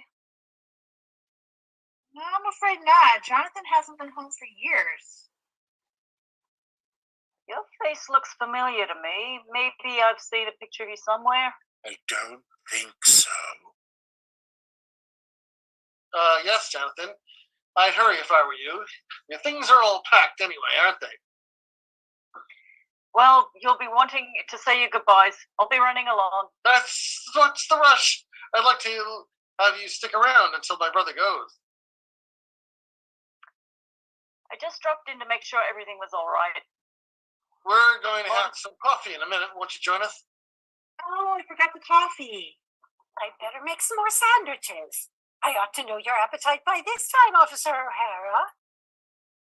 Don't bother. I'm due to ring in a few minutes. You can have a cup of coffee with us. My brother will be gone soon. Sit down. Say, ain't I seen a photograph of your brother around here someplace? I don't think so. He certainly reminds me of somebody. He looks like somebody you've probably seen in the movies. I never go to the movies. I hate them. My mother says the movies is a bastard out. Yes, it's full of them. Your mother said that? Yeah, my mother was an actress, a stage actress. Perhaps you heard of her, Peaches Labour? Peaches Latour? It sounds like a name I've seen on a program. What did she play? Well, her big hit was Mutton Jeff. Played it for 3 years. I was born on tour, the third season. You were? Yep, Sioux City, Iowa. I was born in the dressing room at the end of the second act, and Mother made the finale. What a trooper! There must have been a good story on your mother. You know, I write about the theater. You do? Sassy, you're not Mortimer Brewster, the dramatic critic? Yes! Well, I certainly am glad to meet you. Say, Mr. Brewster, we're in the same line of business. We are? Yeah, I'm a playwright. Oh, this being on the police force is just temporary. Oh. Well, how long have you been on the force? 12 years. I'm collecting material for a play. I'll bet it's a honey. Well, it ought to be with all the drama. Let's see, being a cop, Mr. Brewster, you've got no idea what goes on in Brooklyn. I think I have. Say, what time you got? 10 after 1. Gee, gotta ring in. Wait a minute, O'Hara. On that play of yours, I may be able to help you. Say, it was my fate of walking in here tonight. Look, I'll tell you the plot.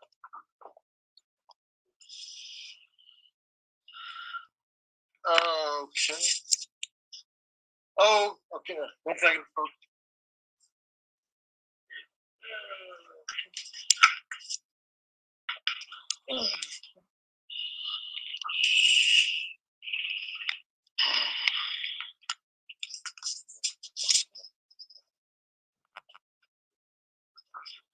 Well, everything's just about ready.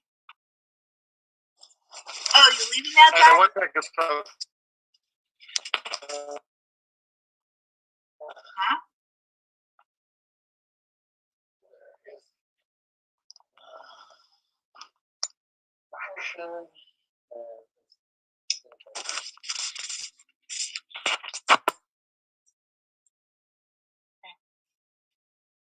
Well, everything's just about ready. Oh, you're leaving now, Okay, John? 1 second. Okay. Everything's just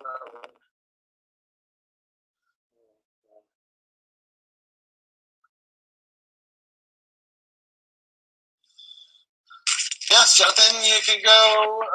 You can't go without all of your things. Well, O'Hara, it was nice meeting you. I'll see you again. We'll talk about your play.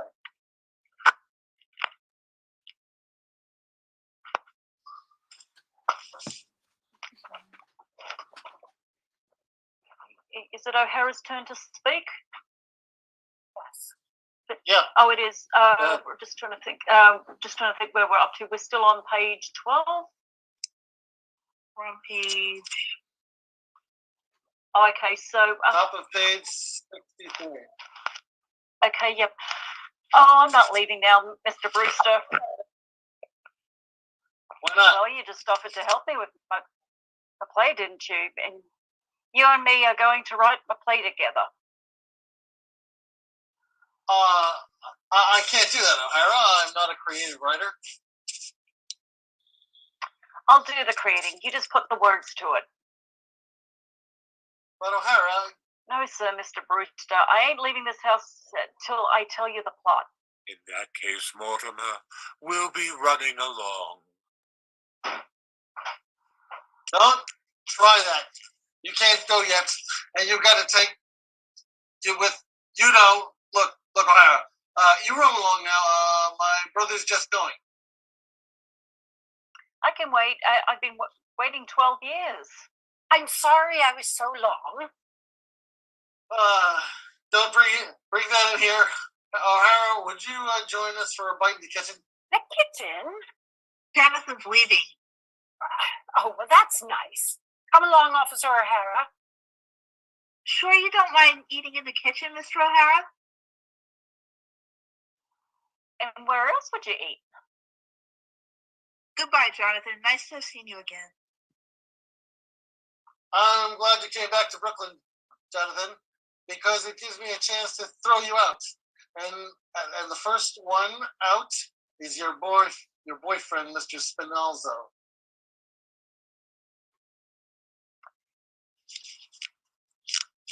Look, Mr. Brewster, we can talk in here.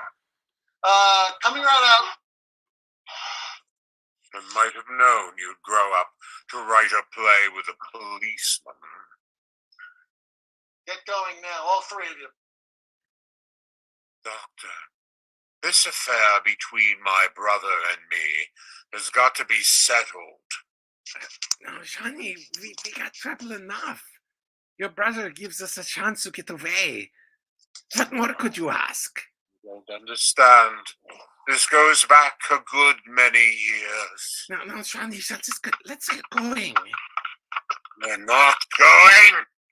We're going to sleep right here tonight. With a cop in the kitchen and Mr. Spinozzo in the window seat. All he's got on us. We'll take Mr. Spinozzo down and dump him in the bay and come right back here. And if he tries to interfere... Honey,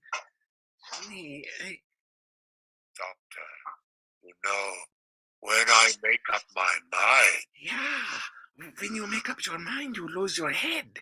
Brooklyn, it ain't a good place for you. Doctor? Okay, we got to stick together. Someday we get stuck together.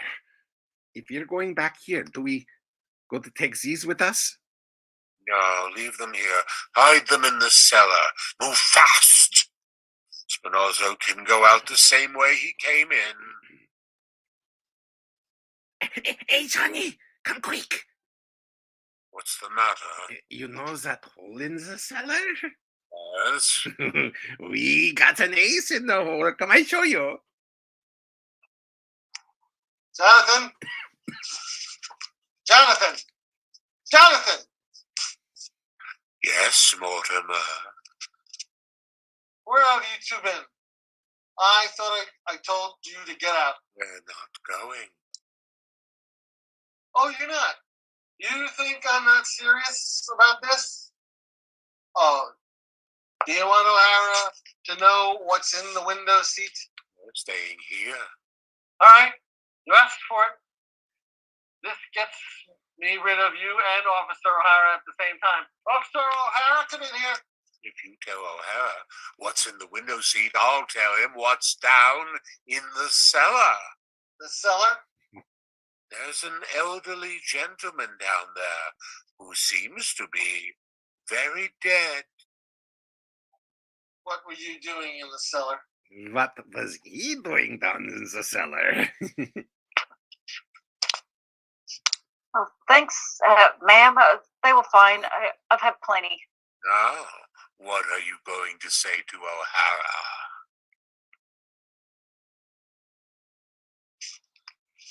Hey, Mr. Brewster, your aunts want to hear it too. Shall I get them in here? No, O'Hara, you can't do that now. You got to ring in. The hell with ringing in. I'll get your aunts in here and I'll tell you the plot. No, O'Hara, not in front of these people. We'll get together alone, someplace later. How about the back room at Kelly's? Fine. You go ring in, and I'll meet you at Kelly's. Why don't you two go down in the cellar? That's all right with me. Is this a cellar? No, we'll go to Kelly's. But you're going to ring in. On the way. All right, that'll take only a couple of minutes. I'll ditch this guy and be back in 5 minutes. I'll expect to find you gone. Wait for me. We'll wait for him, Doctor.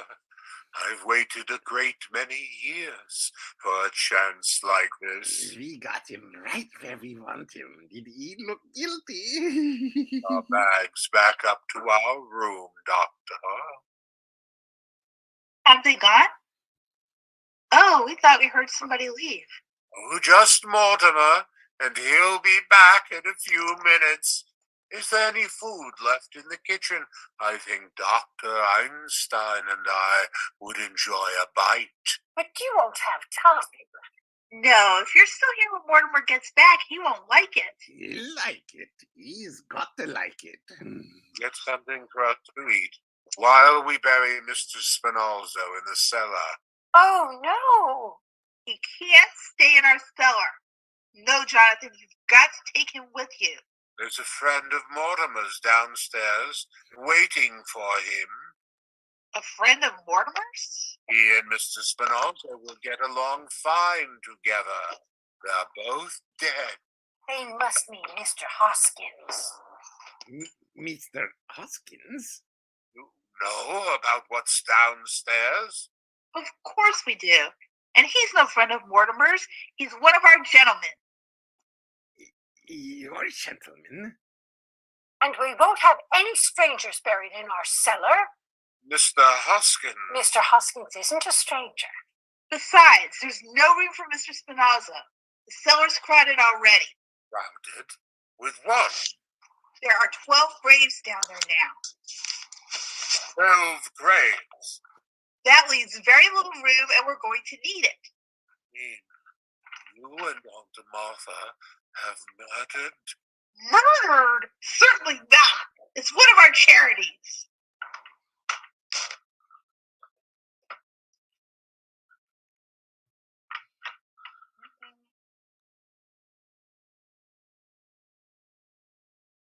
So you just take your Mr. Spinoza out of here. Why, what we've been doing is mercy. Done that. Here in this house, and you've buried them down there. Johnny, we've been chased all over the world.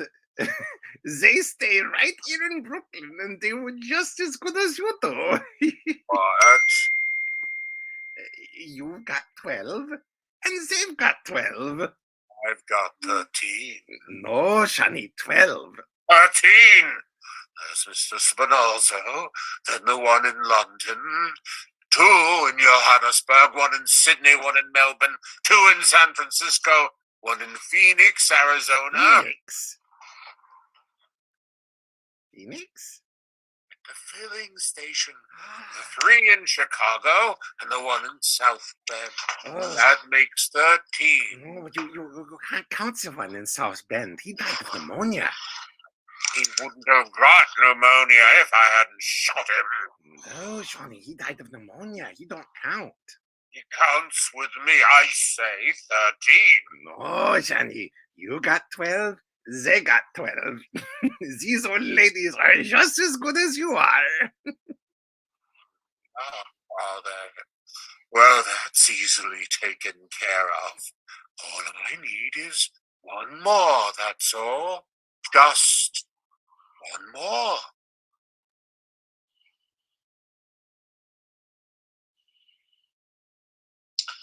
Well, here I am. And we will take a 5-minute break. Okay. Okay. Yeah.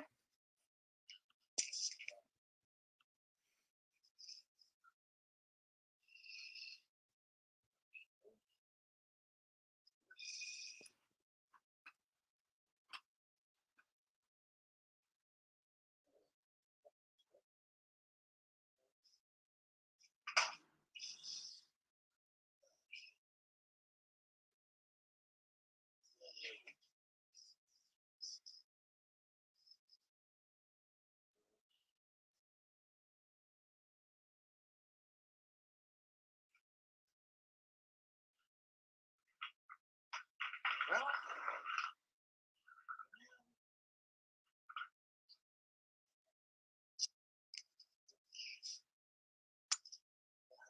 to the other one.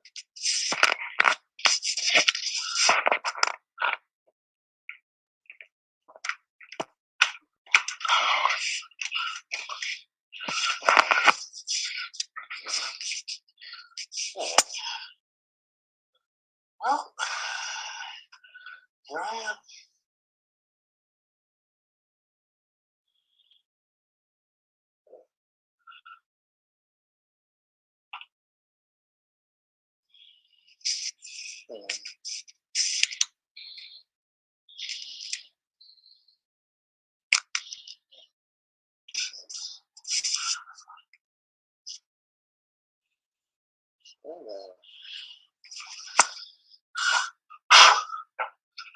Okay.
Ready?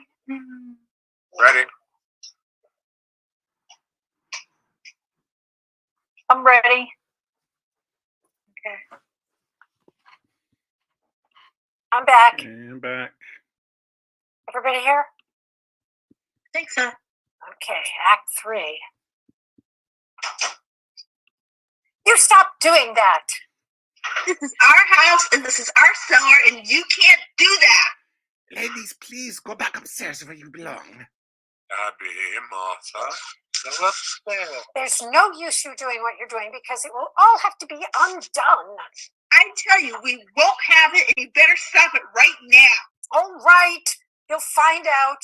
You'll find out whose house this is. I'm warning you, you better stop it. Hasn't Mortimer come back yet? No. A terrible thing to do, to bury a good Methodist with a foreigner. I will not have our cellar desecrated. And we promised Mr. Hoskins a full Christian funeral. Where do you suppose Mortimer went? I don't know, but he must be doing something because he said to Jonathan, "You just wait, I'll settle this." We can't very well settle it while he's out of the house. That's all we want settled. What's going on down there? All right, now, where's Teddy? Mortimer, where have you been? I've been over at Dr. Gilchrist's. I've got his signature on Teddy's commitment papers. Mortimer, what is the matter with you? Running around getting papers signed at a time like this. Do you know what Jonathan's doing? He's putting Mr. Hoskins and Mr. Spinazzo in together. Oh, he is he? Well, let him. Is Teddy in his room? Well, Teddy won't be of any help. When he signs the commitment papers, I can tackle Jonathan. What have they got to do with it? You had to go and tell Jonathan about those 12 graves. If I can make Teddy responsible for those, I can protect you. Don't you see? No, I don't see. And we pay taxes to have the police protect us. I'll be back down in a minute. Come, Martha, we're going for the police. All right, the police. You can't go with the police. Why can't we? Because if you tell the police about Mr. Spinazzo, they'll find Mr. Hoskins too. And that might make them curious, and they'll find out about the other 12 gentlemen. Mortimer, we know the police better than you do. I don't think they pry into our private affairs if we ask them not to. But if they found your 12 gentlemen, they'll have to report to headquarters. I'm not so sure they'd bother. They'd have to make out a very long report. And if there's one thing policemen hates to do, it's to write. You can't depend on that. It might leak out. And you couldn't expect a judge and jury to understand. Oh, Judge Caliban would. We know him very well. He always comes to church to pray just before election. And he's coming here to tea someday. He promised. Oh, Abby, we must speak to him again about that. His wife died a few years ago, and he's left him very lonely. Well, come along, Martha. No, you can't do this. I won't let you. You can't leave this house, and you can't have Judge Cullen to tea. Well, if you're not going to do something about Mr. Spinazzo, we are. I am going to do something. We may have to call the police in later, but if we do, I want to be ready for it. You've got to get Jonathan out of this house. And Mr. Spinazzo, too. Will you please let me do this my own way? I've got to see Teddy. If they're not out of here by morning, Mortimer, we're going to call the police. They'll be out. I promise you that. Go to bed, will you? And for God's sake, get out of those clothes. You look like Judith Anderson. Well, Abby, that's a relief, isn't it? Yes. If Mortimer's really going to do something at last, it just means Jonathan's going to a lot of unnecessary trouble. You better tell him. Oh, Jonathan, you might as well stop what you're doing. It's all done. I hear Mortimer. Well, it will just have to be undone. You're all going to be out of this house by morning. Mortimer's promised. Oh, are we? In that case, you and Aunt Martha can go to bed and have a pleasant night's sleep. Yes. Come, Abby. Good night, aunties. Not good night, Jonathan. Goodbye. By the time you get up, you'll be out of this house. Mortimer's promised. And he has a way of doing it, too. Then Mortimer is back. Oh, yes. He's up here talking to Teddy. Goodbye, Jonathan. Goodbye, Jonathan. Perhaps you'd better say goodbye to Mortimer. Oh, you'll see Mortimer. Oh, yes. I'll see Mortimer. Phew, that's all fixed up, smooth like a lake. Nobody ever know that Beaver down's there. Oh, that bed feels good already. 48 hours we didn't sleep. Come on, Johnny, let's go up, yes? You're forgetting, Doctor. What? My brother, Mortimer. Johnny, tonight? We do that tomorrow or the next day. Tonight, now. Johnny, please, I'm tired, and tomorrow I got to operate. Yes, you're operating tomorrow, Doctor. But tonight, you take care of Mortimer. Johnny, not tonight. We go to bed, eh? Doctor, look at me. You can see it's going to be done, can't you?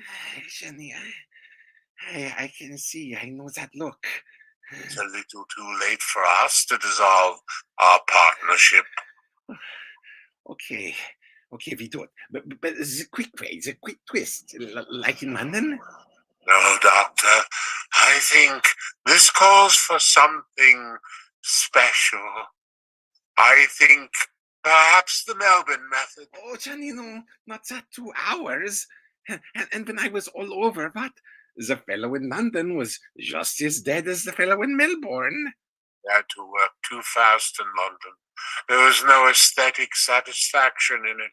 But Melbourne, there was something to remember. Oh, remember? I wish I didn't. No, Johnny, not Melbourne, not me.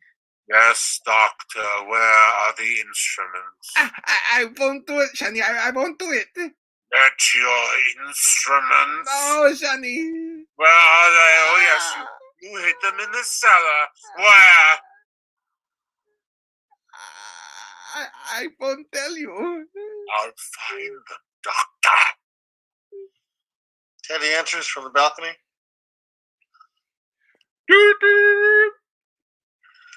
Don't do that, Mr. President. I cannot sign any proclamation without consulting my cabinet. But this must be a secret. A secret proclamation? How unusual. Japan mustn't know until it's signed. Japan? Those yellow devils. I'll sign it right away. You have my word for it. I can let the cabinet know later. Yes, let's go and sign it. You wait here. A secret proclamation has to be signed in secret. But at once, Mr. President. I'll have to put on my signing clothes.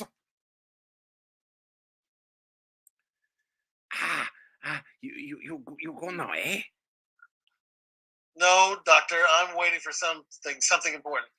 Oh, please, you go now.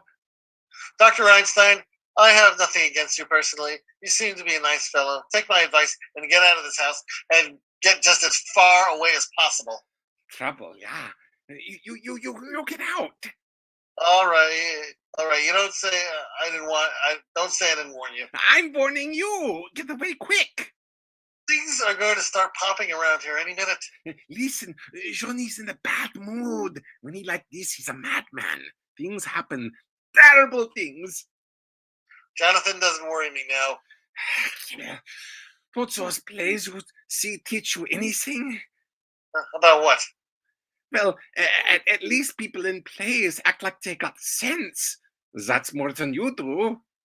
Oh, you think so, do you? You think people in plays act intelligently? I wish you had to sit through some of the ones I've had to sit through. Take the little opus I saw tonight, for instance. In this play, there's a man. He's supposed to be bright. He knows he's in a house with murderers. He ought to know he's in danger. He's even been warned to get out of the house. But does he? No, he stays there. Now, I ask you, Doctor, what would is that what an intelligent person would do?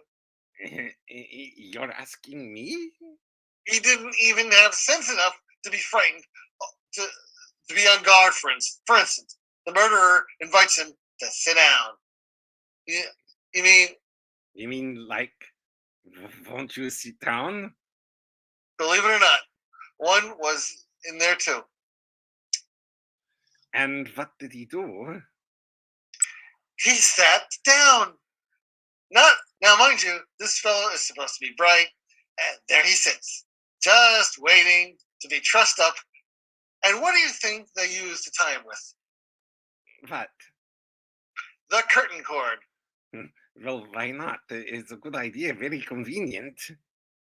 A little too convenient. When are playwrights going to use some imagination? The curtain cord. You didn't see him get it? See him? He's sat there with his back to him. That's the kind of stuff we have to suffer through night after night. And they say the critics are killing theater. It's the playwrights who are killing the theater. There he sits, the big dope. This fellow who's supposed to be bright is just waiting to be trussed up and gagged. You're right about that fellow. He wasn't very bright. Now, Mortimer, if you don't mind, we'll finish the story. Mortimer, I've been away for 20 years, but never once in all that time, my dear brother, were you out of my mind. In Melbourne one night I dreamed of you. When I landed in San Francisco, I felt a strange satisfaction once more. I was in the same country as you. Now, Doctor, we go to work. Please, Johnny, for me, it's a quick way. Doctor, this must really be an artistic achievement after all. We're performing before a very distinguished critic. Johnny. Doctor! All right. Let's get it over. All ready for you, Doctor. I got to have a drink. I can't do this without a drink. Pull yourself together, Doctor. I got to have a drink. When we walked out in there this afternoon, there was wine here, remember? Where did she put that? Oh, look, Johnny, we get a drink. That's all there is. I split it with you. We both need a drink. One moment, Doctor, please. Where are your manners? Yes, Mortimer, I realize now it was you who brought me back to Brooklyn. Doctor, to my dear dead brother. As they put to their lips, Teddy steps out and balcony and blows a terrific call on the bugle. Einstein and Jonathan drop their glasses, spilling the wall. Teddy turns God. Come, that it! He goes next. That's all! He goes next! No, Johnny, not Teddy. That's where I stop. Not Teddy. Get to Teddy later. We don't get to him at all. Now we've got to work fast. Yeah, the quick way, Johnny? Yes, Doctor, the quick way. Door opens, Officer O'Hara comes in, very excited. Hey, the Colonel's got to quit blowing that horn. It's all right, officer. We're taking the bugle away from him. there's going to be hell to pay in the morning. We promised the neighbors he wouldn't do that anymore. It won't happen again, officer.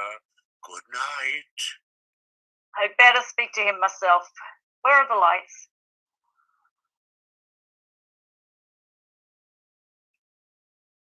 Hey, you stood me up. I waited an hour at Kelly's for you. What happened to him? He was explaining the play saw tonight. That's what happened to the fellow in the play. Did they have that in the play you saw tonight? Gee, they practically stole that from the second act of my play. Why, in my second act, just before it had better begin at the beginning. It opens my mother's dressing room where I was born. Only I ain't born yet. Ha! Oh yeah. No, you've got to hear the plot. Well, she's sitting there, making up. See when all of a sudden through the door, a man with a black mustache walks in, turns to my mother and says, "Miss Latour, will you marry me?" He doesn't know she's pregnant. Curtain. Act 3, Scene 2. Same early morning. Curtains up. Bottle of whiskey.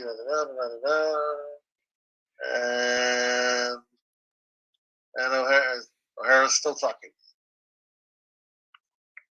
There she is, lying unconscious across the table in her lingerie. The chink is standing over her with a hatchet. I'm tied in a chair just like you are. The place is an inferno of flames. It's on fire when all of a sudden, through the window, in comes Mayor LaGuardia.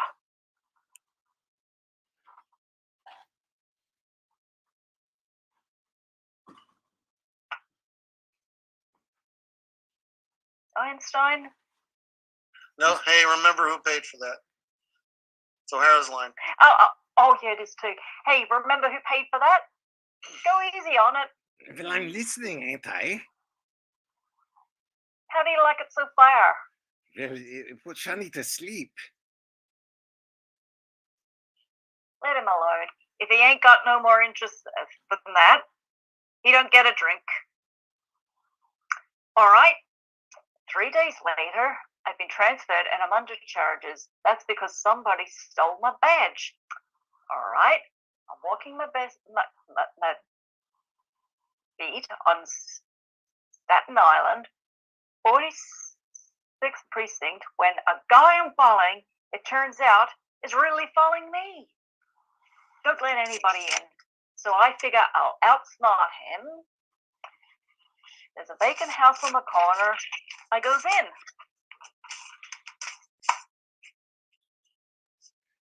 It's cops. I stands there in the dark and I see the door handle turn. Johnny, it's cops. Cops. I pulls my guns, braces myself against the wall, and I say, "Come in." What the hell is going on here? Hey, Pat, well, what do you know? This is Mortimer Brewster. He's going to write a play with me. I'm just telling him the story. You have to tie him up to get him to listen? So you better report in at the station. The whole force is out looking for you. Did they send you here for me? We didn't know you was here. We came to warn the old lady that there's hell to pay. The colonel blew that bugle again in the middle of the night. Yeah, from the way the neighbors have been calling in about it, you'd think the Germans had dropped the bomb on Flatbush Avenue. The lieutenant's on the warpath. He says the colonel's going to be put away someplace. Yes, yes. Gee, Mr. Brewster, I got to get away, so I'll just run through the third act quick. Get away from me.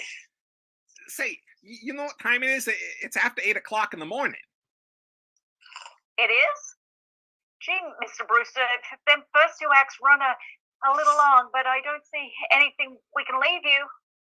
We can leave Al. You can leave it all out. Who the hell is this guy?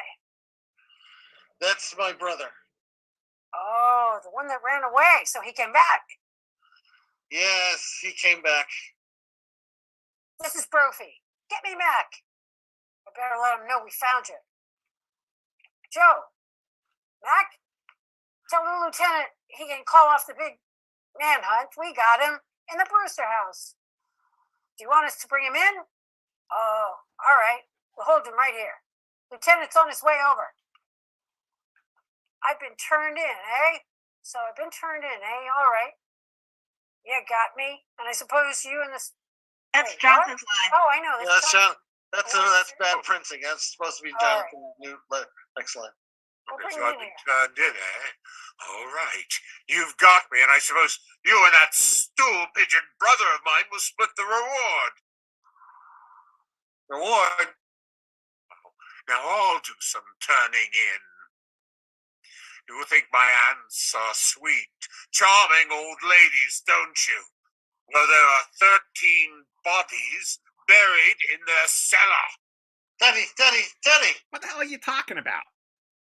You better be careful what you're saying about your aunts. They happen to be friends of ours. I'll show you. I'll prove it to you. You come to the cellar with me. Wait a minute. Wait a minute. 13 bodies. I'll show you where they're buried. Oh, yeah? You don't want to see what's down in the cellar? Go on down in the cellar with him, Abe. I'm not so sure I want to be in the cellar with him. Look at that puss. He looks like Boris Karloff. Hey, Pat, get him off me! Get him off me! Here, what do you think you're doing?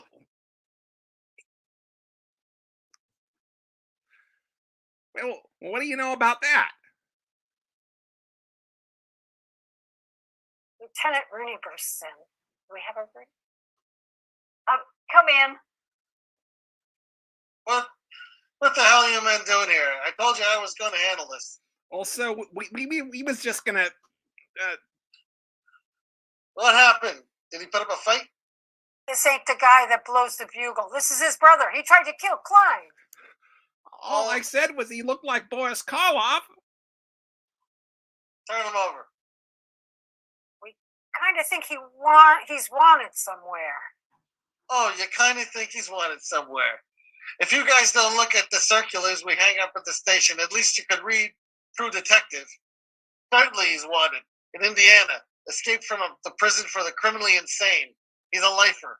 For God's sakes, that's how he was described. He looked like Boris Karloff. Was there a reward mentioned? Yeah, and I'm calling it. And I'm claiming it. He was trying to get us down in the cellar.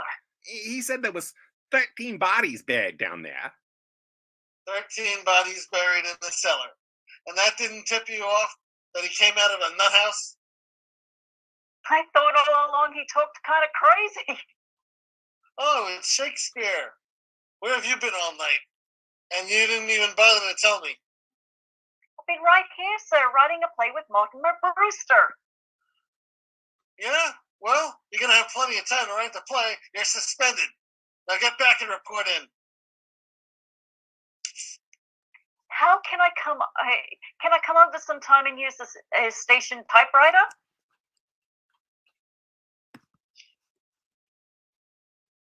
No, get out of here. Take that guy somewhere else and bring him too. See what you can find out about his accomplice. The guy that helped him escape. He's wanted too. No wonder Brooklyn's in the shape it's in. With a police force full of flatheads like you, full of that kind of story. 13 bodies in the cellar. But there are 13 bodies in the cellar. Who are you? I'm President Roosevelt. What the hell is this? He's the fellow that blows the bugle. Hey, good morning, Colonel. Well, Colonel, you've blown your last bugle. Dear me, another yellow fever victim? What? All the bodies in the cellar are yellow fever victims. No, Colonel, this is a spy we caught in the White House. Will you get that guy out of here? If there's any questioning of spies, that's my department. You keep out of this. You're forgetting, as president, I am also head of the Secret Service. Captain, I'm Mortimer Brewster. Are Wow, you sure? I'll take it. Are you sure? I'd like to talk to you about my brother Teddy, the one who blew the bugle. Mr. Brewster, we ain't here going to talk about that. He's got to be put away. I quite agree with you. In fact, it's all arranged for. I had this commitment paper signed by Dr. Gilchrist, our family psychiatrist. Teddy has signed them himself, you see? And I've signed them as next of kin. Where's he going? Happy Dale. All right, I don't care where he goes as long as he goes. Oh, he's going to be he's going to be all right. But I want you to know that everything that's happened around here, Teddy's responsible for. Now, these 13 bodies in the cellar. Yeah. 13 bodies in the cellar. It ain't enough that the neighbors are all afraid of him and is disturbing the peace of that bugle. Can you imagine what would happen if that cockeyed story about 13 bodies in the cellar got around? Now he's starting to yell fever scare. Cute, ain't it? 13 bodies. Did you think anybody would believe that story? Well, you can't tell. Some people are just dumb enough. You don't know what to believe sometimes. About a year ago, I had crazy guys start to murder over Greenpoint, and I had to dig up a half.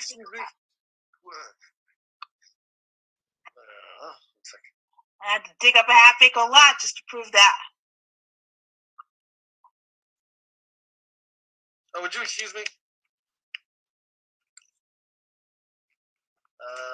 Elaine?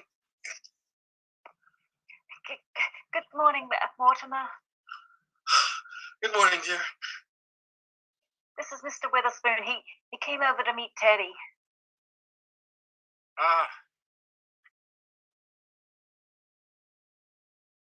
He's come to meet Teddy. To meet Teddy?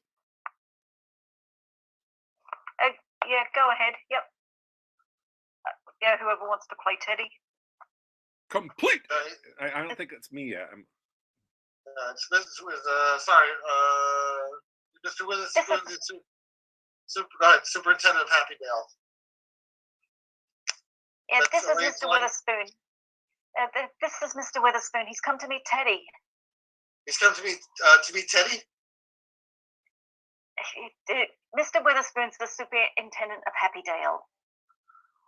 Oh, come on, come right in. Oh, this is Captain Lieutenant Rooney. I'm glad you're here, Super, because you're taking him back with you today. Hey, I didn't know that. Not today. Look, Elaine, I've got a lot of business to attend to. So you run along home and I'll call you up. Nuts. I had no idea it was this immediate. The papers are all signed. He goes today. Complete insubordination. You men will find out I'm no mollycoddle. When the President of the United States is treated like that, what's this country coming to? There's your man, Super. Practically. There's your man, Super. Oh, sorry. Well, just a minute, Mr. President. I have very good news for you. Your term of office is over. Is this March the 4th? Practically. Let's see. Now I go on my hunting trip to Africa. Well, I must get started immediately. Hey, is he trying to move into the White House before I've moved out? Who, Teddy? Taft! This isn't Mr. Taft, Teddy. This is Mr. Witherspoon. He's to be your guide to Africa. Bully! I'll bring down my equipment. Martha entered. Good morning, darlings. Oh, we have visitors. This is Lieutenant Rooney. How do you do, Lieutenant?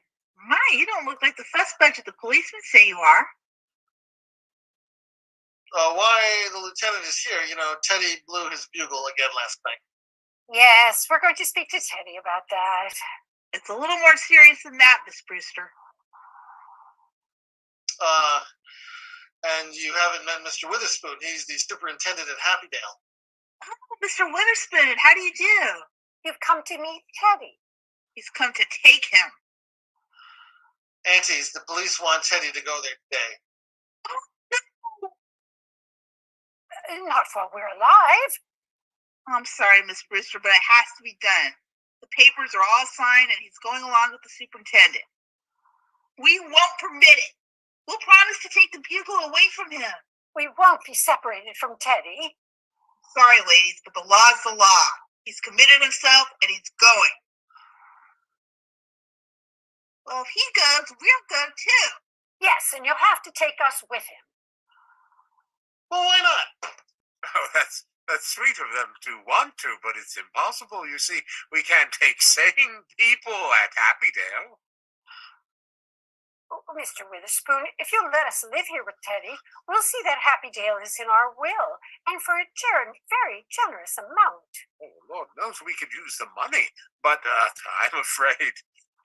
Now, let's be sensible about this, ladies. For instance, here I am wasting my morning when I've got serious work to do. You know that there are still murders to be solved in Brooklyn? Oh, there are? Yes. Oh, are there? It ain't only his bugle blowing and the neighbors all afraid of him, but things would just get worse. Sooner or later, we'd be put to the trouble of digging up your cellar. Our cellar? Yeah. Your nephew's been telling around that there are 13 bodies in your cellar.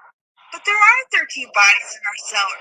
Oh, if that's why you think Teddy has to go away, you come down to the cellar with us and we'll prove it to you.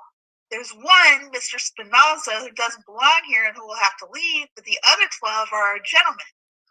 I don't think the lieutenant wants to go down there in the cellar. He was telling me that only last year he had to dig up half an acre lot. Weren't you, Lieutenant? That's right. Oh, you wouldn't have to dig here. The graves are all marked. We put flowers on them every Sunday. Flowers? Superintendent, don't you think that you can find room for these ladies? Well, You come along with us and we'll show you the graves. I'll take your word for it, lady. I'm a busy man. How about it, Super? well, they'd have to be committed. Teddy committed himself. Can't they commit themselves? Can't they sign the papers? Why, certainly. Oh, if we can go with Teddy, we'll sign the papers. Where are they? Yes, where are they? He's coming around, Lieutenant. Good morning, Mr. Klein.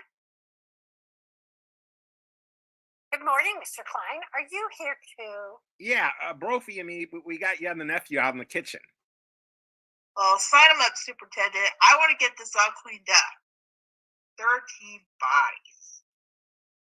Well, if you sign right here. And here, Aunt Abby. And you here, Aunt Abby. Yeah, I'm really looking forward to going. The neighborhood here has changed so. Just think, a front lawn again. Oh. And we're overlooking something. What? Well, we're going to need the signature of a doctor. Oh, Dr. Einstein, you come over here. We'd like to sign some papers. Please, I must. Just come right over, Doctor. At one time last night, I thought the doctor was going to operate on me. Just come right over, Doctor. Just sign right here.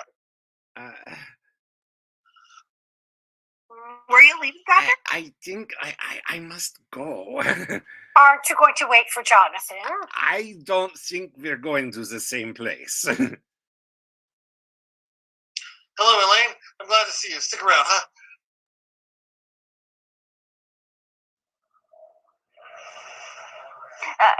Don't worry, I'm going to. Oh, Matt. Go ahead and take it. Okay. Oh, Matt, Rudy, we picked up that guy that's wanted in Indiana. There's a description of his accomplice. It's right on the desk there. Read it to me. Yeah, about 54, 5'6", 140 pounds, blue eyes, talks with a German accent. Poses as a doctor. Thanks, Matt.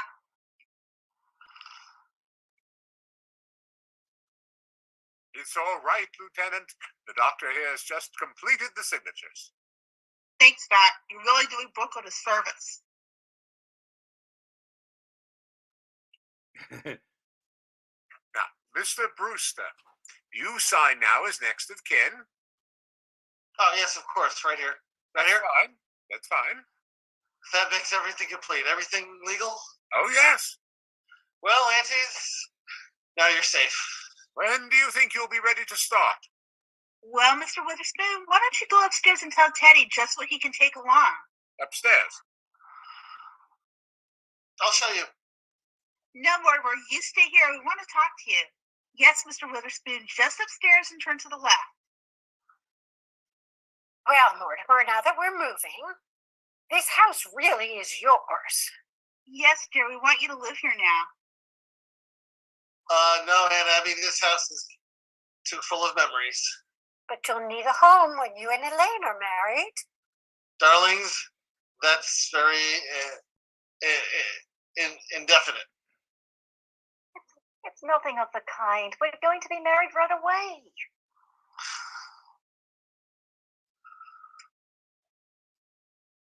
Mortimer, we're really worried about something. Now, darlings, you're going to love it at Happy Dale. Oh, yes, we're very happy about the whole thing. That's just it. We don't want anything to go wrong. Will they investigate those signatures? Don't worry, they're not going to look up Dr. Einstein. It's not his signature, dear. It's yours. You see, he signed as next of kin. Of course, why not? Well, dear, it's something we never wanted to tell you, but now you're a man, and it's something Elaine should know. You see, dear, you're not really a Brewster. Your mother came to us as a cook, and you were born about 3 months afterward. She was such a sweet woman and such a good cook, we didn't want to lose her. So her brother married her.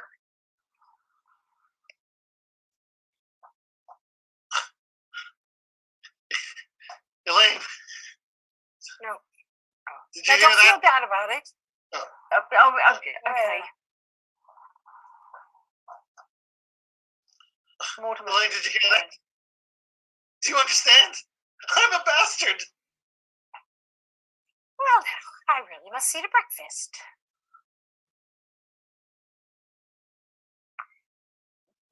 Mortimer's coming over to my house. Father's gone to Philadelphia, and Mortimer and I are going to have breakfast together. Yes.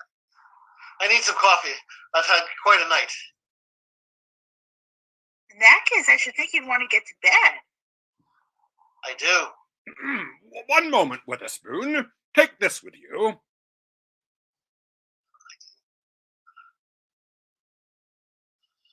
We won't need the wagon. My car is out front. Oh, you're leaving now, Jonathan? Yeah, he's going back to Indiana. There's some people there want to take care of him for the rest of his life. Come on. Well, Jonathan, it's nice to know you have someplace to go. We're leaving too. Yes, we're going to Happy Dale. Then this house is seeing the last of the Brewsters. Unless Mortimer wants to live here. I have a suggestion to make. Why don't you turn this property over to the church? Oh, we never thought of that. After all, it should be part of the cemetery. All right, get going. I'm a busy man. Goodbye, aunties. Well, I can't better my record now, but neither can you.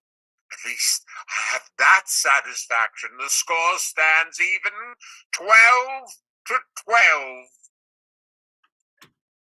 Jonathan always was a mean boy. Never could stand to see anyone get ahead of him. I wish we could show him he isn't so smart. Mr. Witherspoon, does your family live with you at Happy Dale? I have no family. Oh. Well, I suppose you consider everyone at Happy Dale your family. Oh, I'm afraid you don't quite understand. As head of the institution, I have to keep quite aloof. That must make it very lonely for you. It does, but my duty is my duty. Well, Martha, If Mr. Witherspoon won't join us for breakfast, I think at least we should offer him a glass of elderberry wine. Elderberry wine? We make it ourselves. Why, yes. Of course, at Happy Day our relationship will be more formal, but here, you see, you don't see much elderberry wine nowadays. I thought I'd had my last glass of it. Oh, no. No, here it is. The spoon touches the lady's glass to his lips, but the curtain falls before he does. The end. Ta-da!